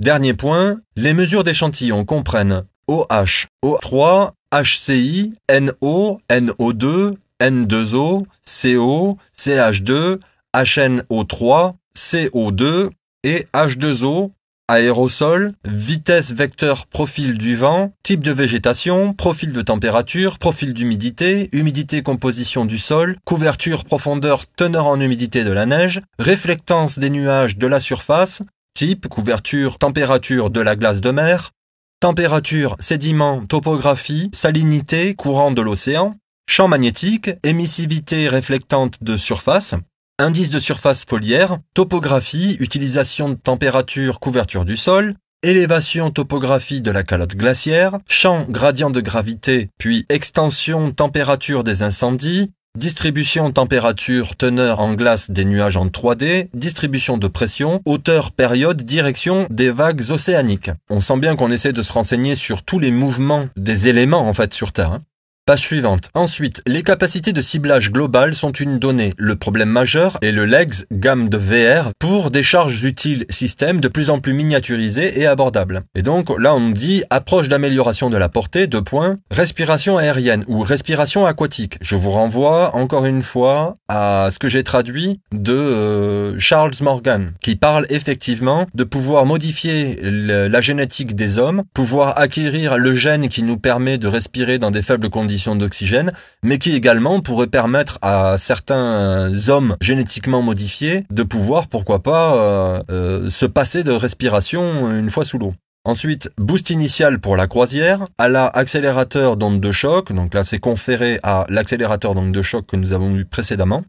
Carburant HEDM, bord atomique carbone isomère, etc. Réduction de la traînée, entre parenthèses, vague frottement, traînée due à la portance diamètre accru. Et dernier point, boost de manœuvre, planage hypersonique. Page suivante. Résumé, influence majeure de l'informatique, bio-nano sur la guerre future. Premier point, capteur multiphysique omniprésent, miniaturisé en réseau. Deuxième point, robotique automatique à grande échelle. Troisième point, frappe, ciblage de précision à longue portée. Quatrième point, guerre de l'info, guerre sur Internet. Cinquième point, mini, micro, nano satellite, croisière, drone. Sixième point, armement biologique binaire. Et septième point, mines intelligentes, miniatures et omniprésentes. Page suivante. Limitations, inconvénients humains de plus en plus critiques. On va nous expliquer que l'humain serait trop grand, serait trop lourd, serait trop tendre, serait trop lent, physiquement et mentalement, et nécessiterait d'énormes trains logistiques, c'est-à-dire que les humains ont une valeur ajoutée qui décroît rapidement vers une valeur négative. En gros, la valeur humaine est complètement mesurée sur le barème du capital. On ne mesure absolument pas la valeur sentimentale, la valeur spirituelle de l'homme. Page suivante. Robotique à grande échelle. Entre parenthèses, sauve des vies, améliore l'accessibilité, redéfinit l'environnement de risque menace, améliore l'efficacité. Sans surveillance, les munitions, les capteurs, les plateformes, c'est-à-dire dans l'air les UAV, donc les drones, en mer les UUV, c'est-à-dire les drones sous-marins, et terrestres les UGV, qui sont donc des véhicules sans pilote qu'on déploierait sur Terre. Et nous avons une accolade qui précise sur ces plateformes. Alors quand on parle de plateforme, il y a souvent les deux. Il y a d'un côté la plateforme et de l'autre côté ce qu'on va appeler la charge utile. La plateforme, c'est ce qui permet d'amener la charge utile à un endroit. Et la charge utile, c'est ce qui va faire quelque chose d'utile. Donc si par exemple je vous parle de l'injection comme d'une plateforme, eh bien la charge utile, ce sera quelle est la fonction de cette inoculation. Et donc cette accolade, elle explique en plusieurs points qu'il y a la logistique, le spoofing, pour le coup, le spoofing, c'est une attaque qui consiste à se faire passer pour source fiable, pour voler des données ou nuire à la réputation. L'obscurcissement, donc ensuite il y a marqué RSTA, y compris NBC. Défense dans tous les domaines, y compris contre-reconnaissance, embuscade. Ensuite, attaque, franchissement d'obstacles, le tireur en particulier moot et déminage. Alors je ne sais pas ce qu'est le tireur moot. Page suivante, les caractéristiques émergentes des systèmes robotiques permises par les révolutions informatiques en cours, communication, capteurs, calcul, miniaturisation. Premier point, des systèmes experts vers l'IA et au-delà. Deuxième point, beaucoup plus réactifs que les humains, rythme considérablement accru. Troisième point, capteurs hyperspectraux, fusion de données grandement améliorée. Quatrième point, précision et létalité grandement améliorée. Cinquième point, abordabilité, miniaturisation grandement améliorée. Sixième point, redéfinition, risque, perte minimale. Et saluer le syndrome CNN. Alors le syndrome CNN, vous avez compris que à l'ère des guerres psychologiques, à l'ère des opérations psychologiques, les psyop, eh bien le syndrome CNN est évidemment quelque chose que les militaires mettent en œuvre. Et évidemment CNN, là en l'occurrence, il s'agit donc de la chaîne de diffusion d'informations. Et quand on parle de syndrome CNN, on parle d'absolument tous les médias. Et dernier point, logistique fortement réduite. Donc ensuite, nous avons un tableau que j'ai pas traduit, qui parle de l'évolution du pouvoir d'un ordinateur par rapport à son coût et qui le compare à des êtres en fonction de leur complexité. Donc ensuite, page suivante, qu'y a-t-il au-delà des systèmes robotiques, entre parenthèses, capteurs, plateformes, armes, munitions? Premier point, robotique automatique qui va vers guerre autonome. La capacité informatique existera, entre parenthèses, au-delà des teraflops. Pour faire AT ou mieux, la connectivité requise est une donnée.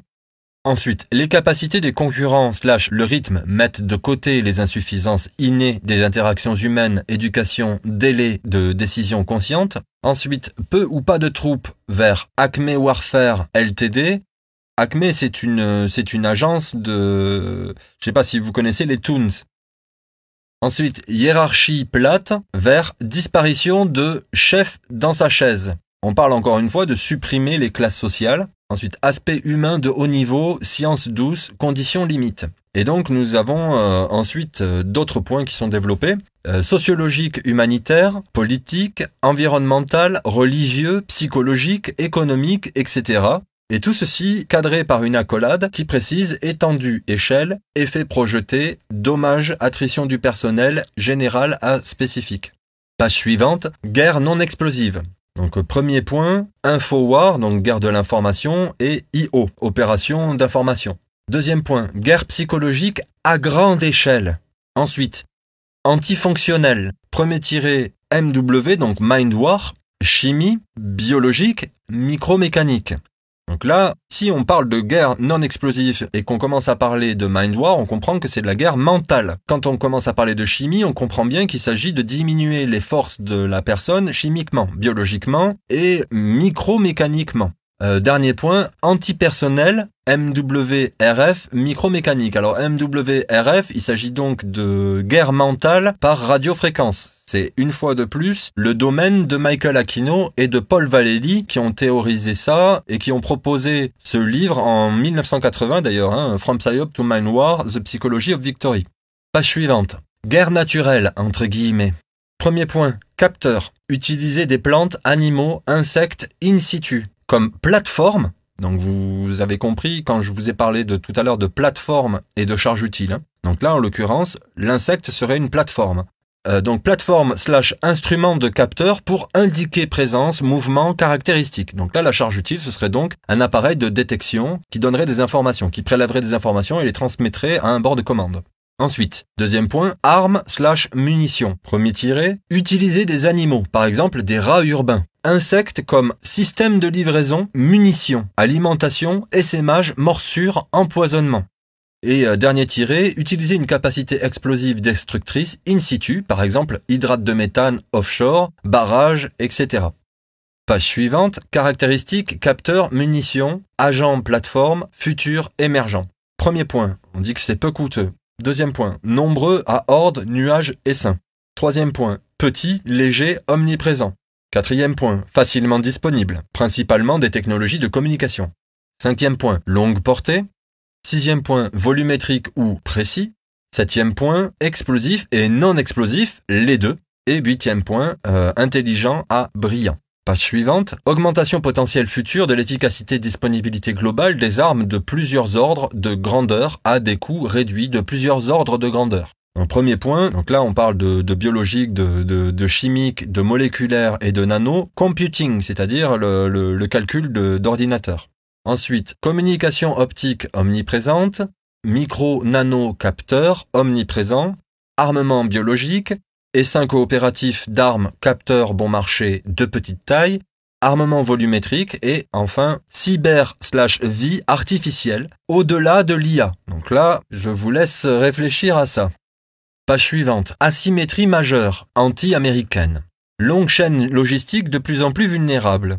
Point suivant, long littoral indéfendable, notamment contre les menaces sous-marines. Point suivant, insensibilité aux pertes humaines, entre parenthèses, fortement renforcée par le syndrome CNN. Point suivant, vulnérabilité au terrorisme, notamment informatique et biologique. Ensuite, dépendance croissante à l'égard des actifs généraux vulnérables.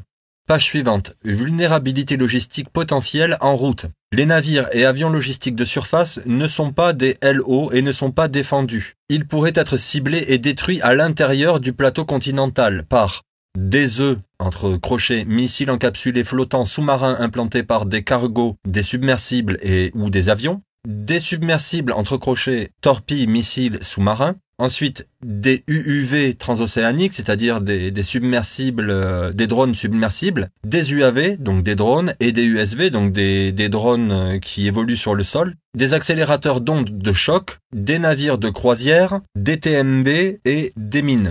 Page suivante. Problème fondamental avec la projection de puissance future des États-Unis. Premier point. Les EAN peuvent avoir des magasins de la taille d'un pays remplis de hordes de munitions, de frappes de précision bon marché, déni de zone. Point suivant. Les forces américaines sont à court de balles et meurent, donc entre crochets, les armes à faisceau ne sont pas la panacée, des solutions de contournement peu coûteuses sont disponibles. Et dernier point, les sous-marins en eau profonde avec un gros chargement armement flottant ne peuvent survivre qu'avec une plateforme rapprochée. Donc on sent bien qu'on est toujours dans quelque chose qui a finalement peu de rapport avec la conquête de l'espace. Page suivante. Échantillonnage de PENETS de missiles TMB Cruise, issus d'études offensives de la guerre froide menées dans le monde entier sur les ICBM, IR, IRBM, RV pendant une trentaine d'années. Donc ce qu'on appelle les PENETS, donc les pénétrations AID, ce sont des appareils ou des tactiques qui sont utilisées pour améliorer les capacités d'un avion ou d'un appareil à toucher sa cible. ICBM, donc on va parler de missiles balistiques intercontinentales, et donc voilà, on parle là de missiles et d'antimissiles.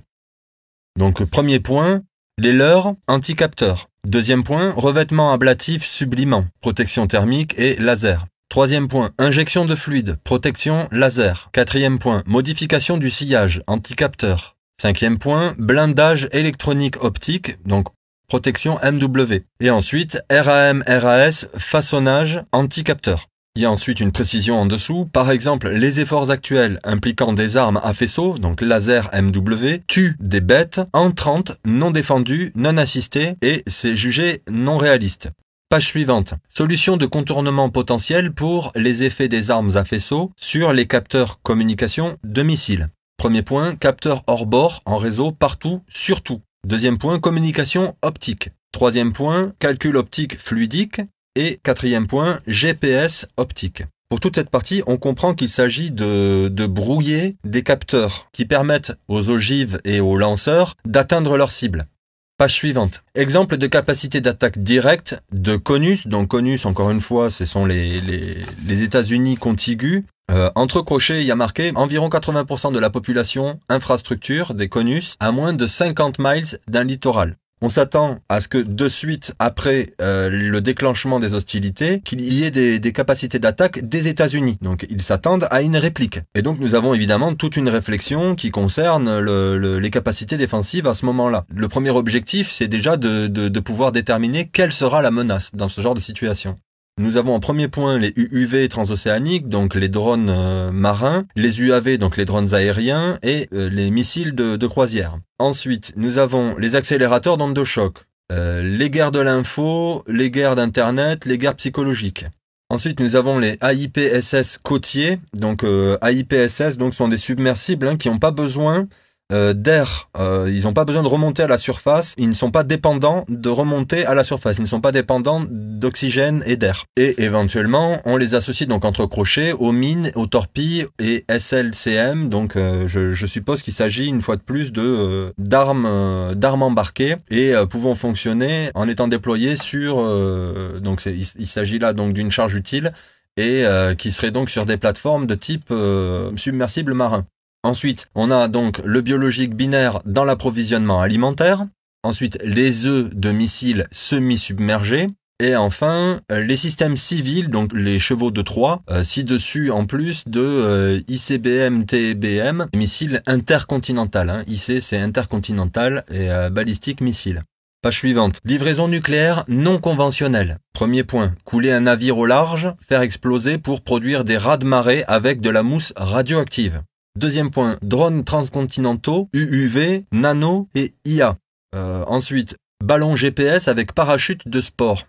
Ensuite, des micro-roquettes groupées. Ensuite, cheval de Troie pour tout. Navire, bateau, avion, voiture, camion, colis, marchandises, conteneurs. Les effets ciblés incluent les raz-de-marée, les EMP, les tremblements de terre, les radiations et les explosions. Page suivante, exemple d'IW civil CONUS. Alors, par IW ici, on parle de guerre irrégulière, donc on peut éventuellement penser à des émeutes. On peut penser à de la guérilla urbaine et ce genre de choses. Et donc là, on parle d'exemples de guerre irrégulière, donc irregular warfare, sur les CONUS, donc aux États-Unis contigus ou continentaux. Premier point, si les ordinateurs du système bancaire national finissaient par s'effondrer. Donc il y a 3 sites nœuds, donc HE, EMP, IW, C et B, attaquer les bâtiments, l'électricité, les logiciels, le matériel. Interruption irrécupérable du système de paiement national, international. Évidemment, c'est le genre de choses qui pourrait déclencher une guerre civile. Ensuite, chemin de fer, 4 sites, options d'attaque comme ci-dessus, tous les wagons de marchandises en réseau, tout le monde en juste à temps, pas de réserve de stock, puisqu'il faut savoir que dans les conditions actuelles du capital, nous sommes en flux tendu. C'est-à-dire qu'il arrive autant de choses dans le magasin qu'il en sort. Les seules zones qui stockent ont un flux tendu qui est de l'ordre de 3 jours. C'est-à-dire que très très rapidement, les marchandises qui sont achalandées dans les magasins, c'est terminé. Il n'y a plus rien. Et c'est pour ça que je vous ai parlé de ne pas dépendre des institutions publiques et privées. Parce qu'évidemment, lorsqu'on a des choses qui poussent dans notre jardin et que c'est sur cela qu'on repose pour manger, les flux tendus, on s'en fiche. Le capital, on s'en fiche parce que nous n'en dépendons pas. J'espère que chacun mesure l'importance de ce conseil et je vous souhaite à tous beaucoup de chance pour vous démener à faire de toute zone une zone potentielle où vous pouvez produire de la nourriture. Ensuite, dernier point, détruire l'industrie automobile, le réseau électrique, les élevages de poulets, tous les mouvements de matériaux de guerre, etc. En lettres majuscules. Donc voilà le genre de manière qu'ils auraient de provoquer des guerres civiles. Je laisse à chacun le goût de comparer ce genre d'affirmation avec la situation actuelle. Page suivante. La spirale révolutionnaire de la taille, capacité, coût de la guerre. Nous avons donc une série de propositions qui sont un enchaînement. Spirale au sens où c'est comme la spirale infernale, une fois qu'on a mis le doigt dedans, on finit au fin fond de la spirale. Et bien là, c'est développé sur 6 points. Le premier, c'est l'électronique commerciale GNC Comms Capteur, beaucoup plus petit, moins cher, meilleur, permet 2. ES et précision, je ne sais pas ce que c'est ES, réduit considérablement la taille et le nombre de munitions requises, ce qui conduit à 3. Munitions plus petites, plus légères, mortelles, peu coûteuses. 4. Ce qui réduit la taille, le coût requis de la plateforme. 5. Ce qui est encore réduit par également activé, automatique, robotique, inhabité. Et finalement 6. Combiné avec des matériaux, fabrication révolutionnaire, beaucoup plus légers, moins chers pour la structure et l'énergétique, propulseur ogive, ce qui donne une guerre bon marché. Donc effectivement, on se rend compte que la spirale révolutionnaire, c'est cette espèce de mouvement intégré à la pratique elle-même. C'est comme le capital, une fois qu'on a mis le doigt dedans, quelques millénaires après, nous nous retrouvons dans la situation actuelle. Et bien là, c'est pareil, mais pour ce qui est de la taille et de la capacité et du coût de la guerre, petit à petit, les choses sont obligées de diminuer en coût et de s'améliorer en puissance. Page suivante, c'est une simple phrase qui dit « Et puis, il y a la nano ». Donc page suivante, guerre du futur à moindre coût. Donc nous avons plusieurs points. Premier point, guerre info/net, guerre de l'info et guerre d'internet. Biologique binaire, antifonctionnel et faune. Ensuite, non létaux, mine miniature à capteur brillant, micro et nano satellites, LO long leg de précision, UUV, donc les drones submersibles, UAV, les drones tout court, en l'air, et les missiles de croisière. Ensuite, ISR, COMS, ISR, donc c'est relatif à l'intelligence et donc tout ce qui est intelligence, surveillance, acquisition de cibles et de reconnaissance. Ensuite, accélérateur d'ondes de choc. Page suivante, concurrent pair de l'année d'après. Le concurrent pair n'est plus défini par le mégatonnage d'artefacts en acier et en aluminium obsolètes de l'ère industrielle. L'investissement d'entrée considérablement réduit, permis par la guerre à moindre coût, garantit que presque n'importe quelle nation ou organisation de taille importante peut être un pair militaire très inquiétant. Donc effectivement, on comprend bien qu'à l'heure où l'armement est de moins en moins cher, de plus en plus létal, et que il suffit juste que les technologies circulent pour que tout le monde soit également armé de la même manière, ça change radicalement la donne par rapport à l'époque où il n'y avait que les puissances nucléaires qui pouvaient s'imposer sur le reste du monde. Dans ce cas précis, on comprend bien qu'il y a un intérêt à être le plus avancé possible sur cette technologie et à très rapidement prendre la domination des concurrents, de sorte qu'à ce qu'ils ne soient jamais soumis eux-mêmes. Page suivante, quelques possibilités intéressantes. Marquage nano dissimulé avec interrogation MW de tout le monde, imprimé pendant la fabrication, la maintenance, etc. Donc là, on parle de faire comme un genre de code barre, mais de tout. C'est-à-dire que tout va comporter une sorte de code barre en mode tag, donc marquage, et nano, donc ce qu'on appelle nanotag, on en a déjà parlé précédemment. Détonation de gisements d'hydrate de méthane au fond des mers pour produire des raz-de-marée de niveau tactique stratégique contre les régions littorales. Donc le jour où vous voyez ce genre de choses, vous comprendrez peut-être que ce n'est pas la nature qui fait ça, mais qu'il existe effectivement des armes qui permettent de faire des raz-de-marée. Et enfin, dernier point, fin de la furtivité via des capteurs multistatiques et multiphysiques omniprésents fonctionnant sur Take a Vote. Page suivante, anti-accès. Premier point, mine. Deuxième point, horde essaim, magasinage dispersé de la taille d'un pays, de petits drones de croisière, d'UAV peu coûteux, géniaux, de micro-roquettes, de projectiles BWA Slingatron. Ensuite, ça continue avec les UUV, par exemple RPG sur des jet skis. Donc là, on parle de système de défense. Ensuite, Tyveknet. Là, en l'occurrence, je ne peux pas vraiment expliquer ça. Je sais que les Tyvek, en fait, c'est une fibre semblable à du papier qui a été développée par Dupont. Dans ce contexte, je ne sais pas pourquoi cela est mentionné et je ne sais pas ce qu'est un Tyveknet. Si jamais des gens ont des informations, je suis preneur. Ensuite, APOD. Donc les APOD, c'est Assistant Pilot Operation Director. C'est un terme qui est spécifique d'ailleurs à la NASA. Et cela désigne les directeurs adjoints des opérations de la charge utile. Et donc SPOD, il s'agit des opérations de débarquement de ports marins, d'usure / de destruction. Là, on est dans un langage très abscon. Je suis vraiment désolé de ne pas pouvoir vous donner plus de détails. Je fais ce que je peux, sachant que je n'ai pas de culture militaire. Ensuite, EMP, IWIO. Donc, on parle encore une fois d'impulsion électromagnétique, de guerre d'information et ce genre de choses. Ensuite, TMB, cruise, HPM, laser. Dernier point, le réseau de capteurs. Donc là, en l'occurrence, on pense évidemment aux capteurs nano. Page suivante, contre-mesure à la domination de l'information américaine. Donc EMP, conventionnel, ou alors isomère autre HEDM, nuque. En fait, il faut savoir qu'une bombe atomique fait elle aussi une impulsion électromagnétique. Donc il en existe de plusieurs types. Les impulseurs électromagnétiques comme tels, et les impulsions électromagnétiques qui sont la résultante d'une bombe atomique. Ensuite, brouilleur en grand. Donc là, on parle de capacité de brouillage de communication. Alors, FRIR, le terme s'est traduit, je ne me rappelle plus ce que c'était sur l'original. Ensuite, on va parler de MW, de laser, d'explosion. Ensuite, on va parler d'anticapteurs, divers dont D&D, que je ne connais pas. Ensuite, des logiciels de subversion, tromperie, décimation, cheval de Troie, virus, etc. Autre ESIW, donc pour profiter de ces logiciels pour faire là aussi de la subversion. Ensuite, autre point, chaos, excitation des non-linéarités des circuits. On parle certainement de circuits logistiques à ce moment-là. Et dernier point, les guerres psychologiques. Page suivante, contrer la logistique américaine. Premier point, supprimer tout ce qui est prépositionné. Deuxième point, nanophysique omniprésente et peu coûteuse. Troisième point, capteurs militaires, scientifiques et commerciaux hyperspectraux, terrestres, maritimes, aériens, spatiaux. Étiquette nano, alias sensor web. Quatrième point, transport aérien maritime de cibles attrites au-dessus du plateau continental via des mines brillantes et des avions de croisière, des drones, des UUV, des TMB, des micromissiles, des œufs de missiles submergés prépositionnés, des armes SSAL Vortex, y compris SubSam. Vous pouvez aller faire vos recherches. BWA, pareil, Slingatron, manpads automatiques dans les États-Unis continentaux, via Blast, EMP, etc. Donc impulsion électromagnétique. Dernier point, petit nombre de ports aérodromes militaires dans les États-Unis continentaux.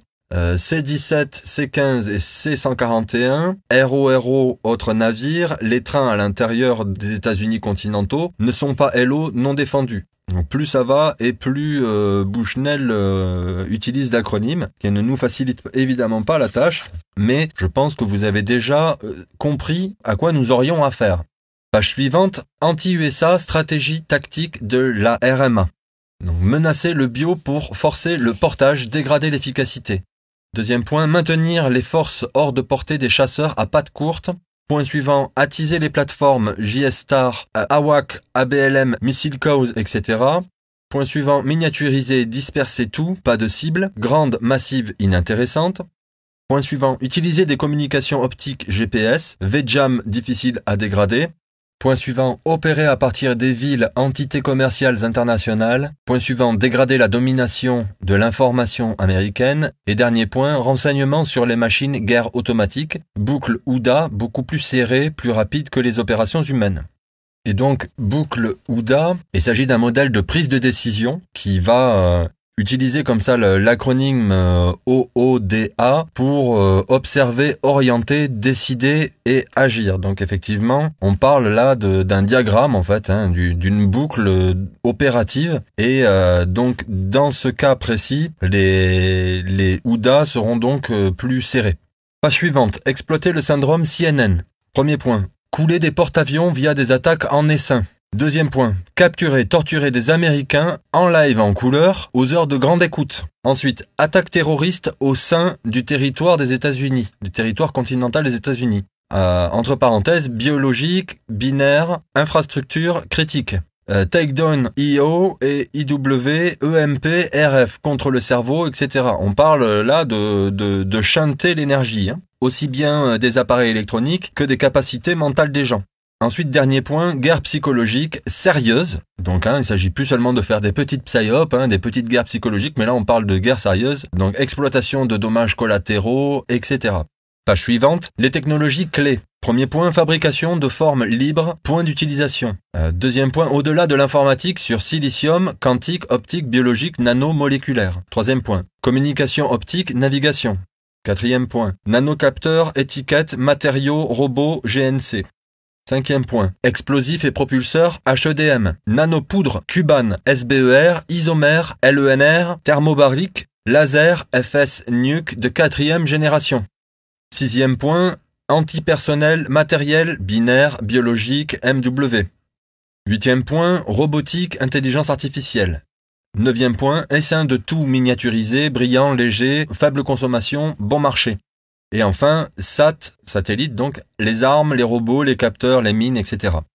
Page suivante, militaire fondamental, problème, mesure. Premier point, abordabilité, entre crochets, la guerre à moindre coût. Deuxième point, survivabilité, entre crochets, on peut tout voir, tout ce qu'on voit, on peut le tuer. Troisième point, efficacité, entre crochets, létalité des armes de précision et volumétrique, fermez les crochets. C'est-à-dire des révolutions simultanées en cours dans les trois principales mesures de la guerre. Voilà à quoi on s'attend. Page suivante, étant donné les superbes, omniprésentes suites de capteurs et les capacités de frappe de précision mondiale, l'année d'après, les éléments suivants ne seront pas survivables. Les APODS et SPODS dont j'ai parlé tout à l'heure, les pistes d'atterrissage, les navires de surface, les avions habités, logistique de combat, en raison de leur taille et de leur signature multiphysique. Page suivante, concernant les études stratégiques de défense USA à plus long terme actuelles. Presque entièrement dédiées, concentrées sur les opérations défensives, dans tous les domaines, armée, marine, forces aériennes, marine, OSD. Point suivant. Prise en compte apparente totalement inadéquate de la défense. Défense de CONUS, donc les États-Unis continentaux, en particulier contre les attaques sous-marines côtières à court temps de vol. Défense des forces offensives, entre crochets en particulier en termes de définition des capacités de l'ennemi après le prochain. Et réponse à ce sujet, bon là, encore une fois, moi je ne fais que lire le plan de l'entrevue de Monsieur Bushnell. Et dernier point, défense des moyens logistiques, notamment en dehors du théâtre. Page suivante, scénario typique, démantèlement des USA par 10 personnes et moins de 10 millions de dollars. Premier point. Bio-binaire, via les vitamines, vêtements importés, etc. Approvisionnement en nourriture. On parle d'empoisonner les ressources. Deuxième point, bioterrorisme, par exemple, aflatoxine. Troisième point, IW, habituel, plus physique contre les nœuds clés tels que les chemins de fer pour faire tomber l'économie. Donc IW, on parle donc de guerre non conventionnelle. On parle de guérilla urbaine et de révolution.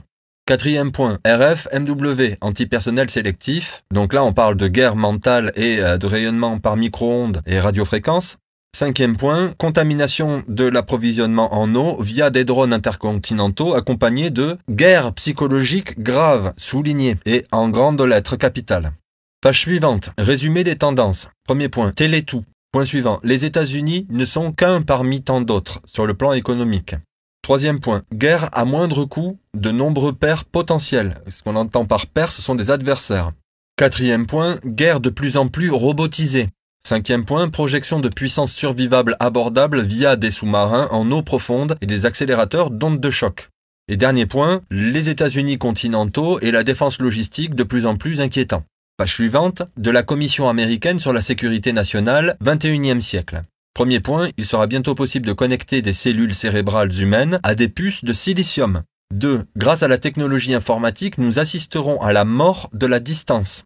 3. Plus de 2/3 des satellites sont détenus par des étrangers. 4. Des attaques de missiles à grande échelle pourront submerger les systèmes défensifs. 5. Développement de pathogènes génétiquement modifiés qui contrecarreront nos mesures, nos cycles de détection et nos défenses biologiques.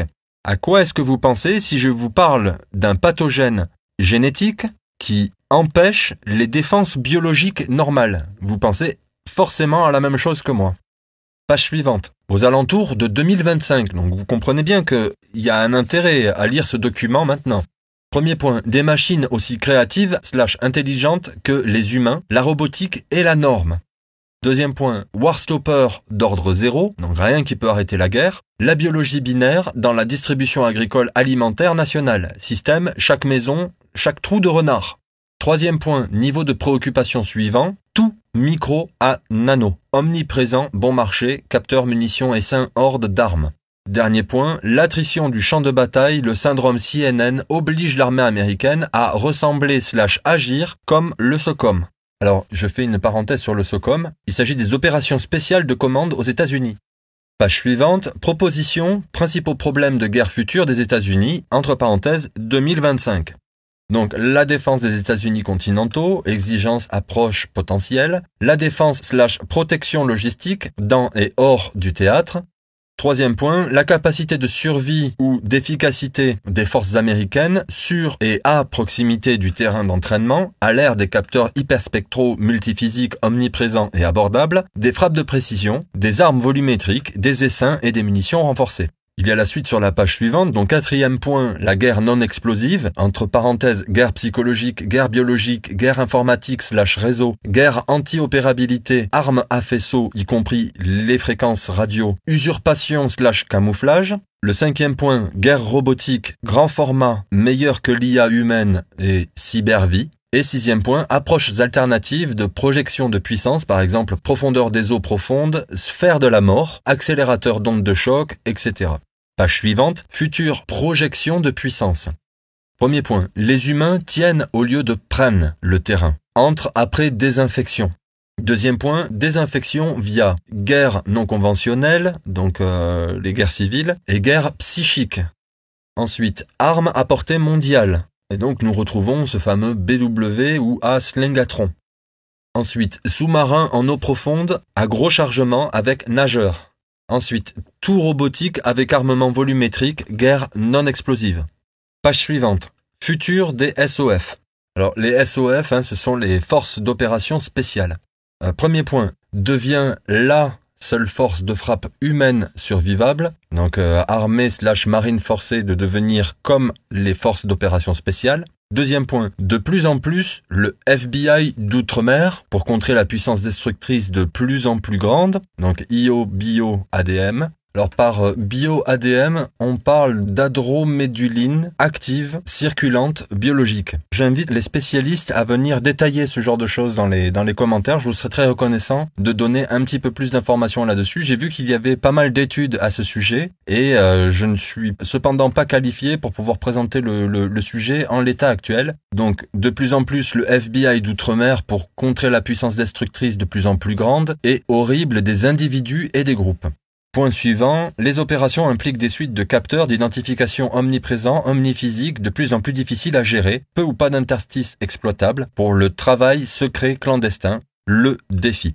Page suivante, guerre future, la défense contre les multiples méthodes de livraison conventionnelle et non conventionnelle de munitions volumétriques et de précision de l'année en cours n'est ni faisable ni abordable. Deuxième point, approche de défense nationale suggérée, travailler sur la technologie, le renseignement, la diplomatie et les services d'opération de commande des États-Unis pour la détection, l'interdiction, la déviation des phases de pré-livraison, entre parenthèses, cause de guerre, processus de motivation et de décision, conception et construction, test. Et, dernier point, travailler et publier une récidivité vraiment efficace pour dissuader les livraisons à la MAD. Page suivante, changement de la nature de la guerre.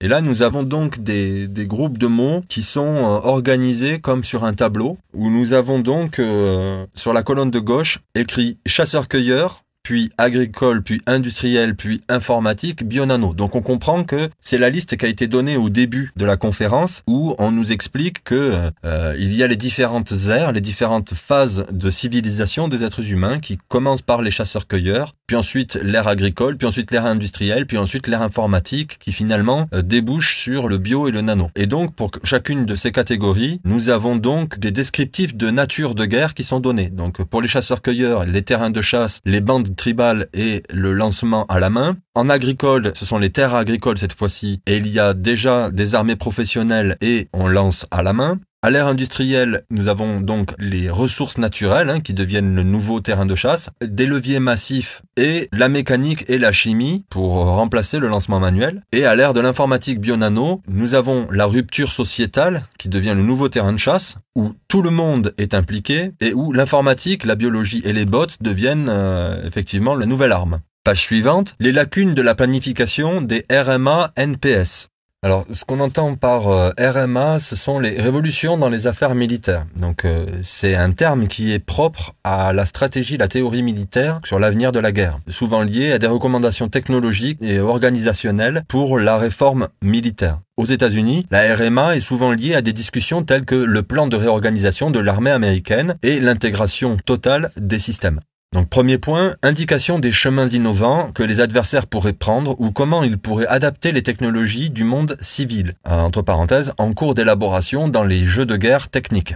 Deuxième point, le chemin des systèmes et capacités d'aujourd'hui à ceux hypothétiques pour l'avenir 2020 et plus. Page suivante, ce qu'il faut. Année d'après, donc 2030, vision sérieuse, holistique des changements de guerre résultant des révolutions technologiques, informatiques, biologiques, nano, virtuelles en cours. Premier point, cela n'existe pas, les tentatives de pare-choc existent. Alors là, certainement que c'est une expression qu'il doit détailler Monsieur Bushnell, je ne peux pas expliquer ce point.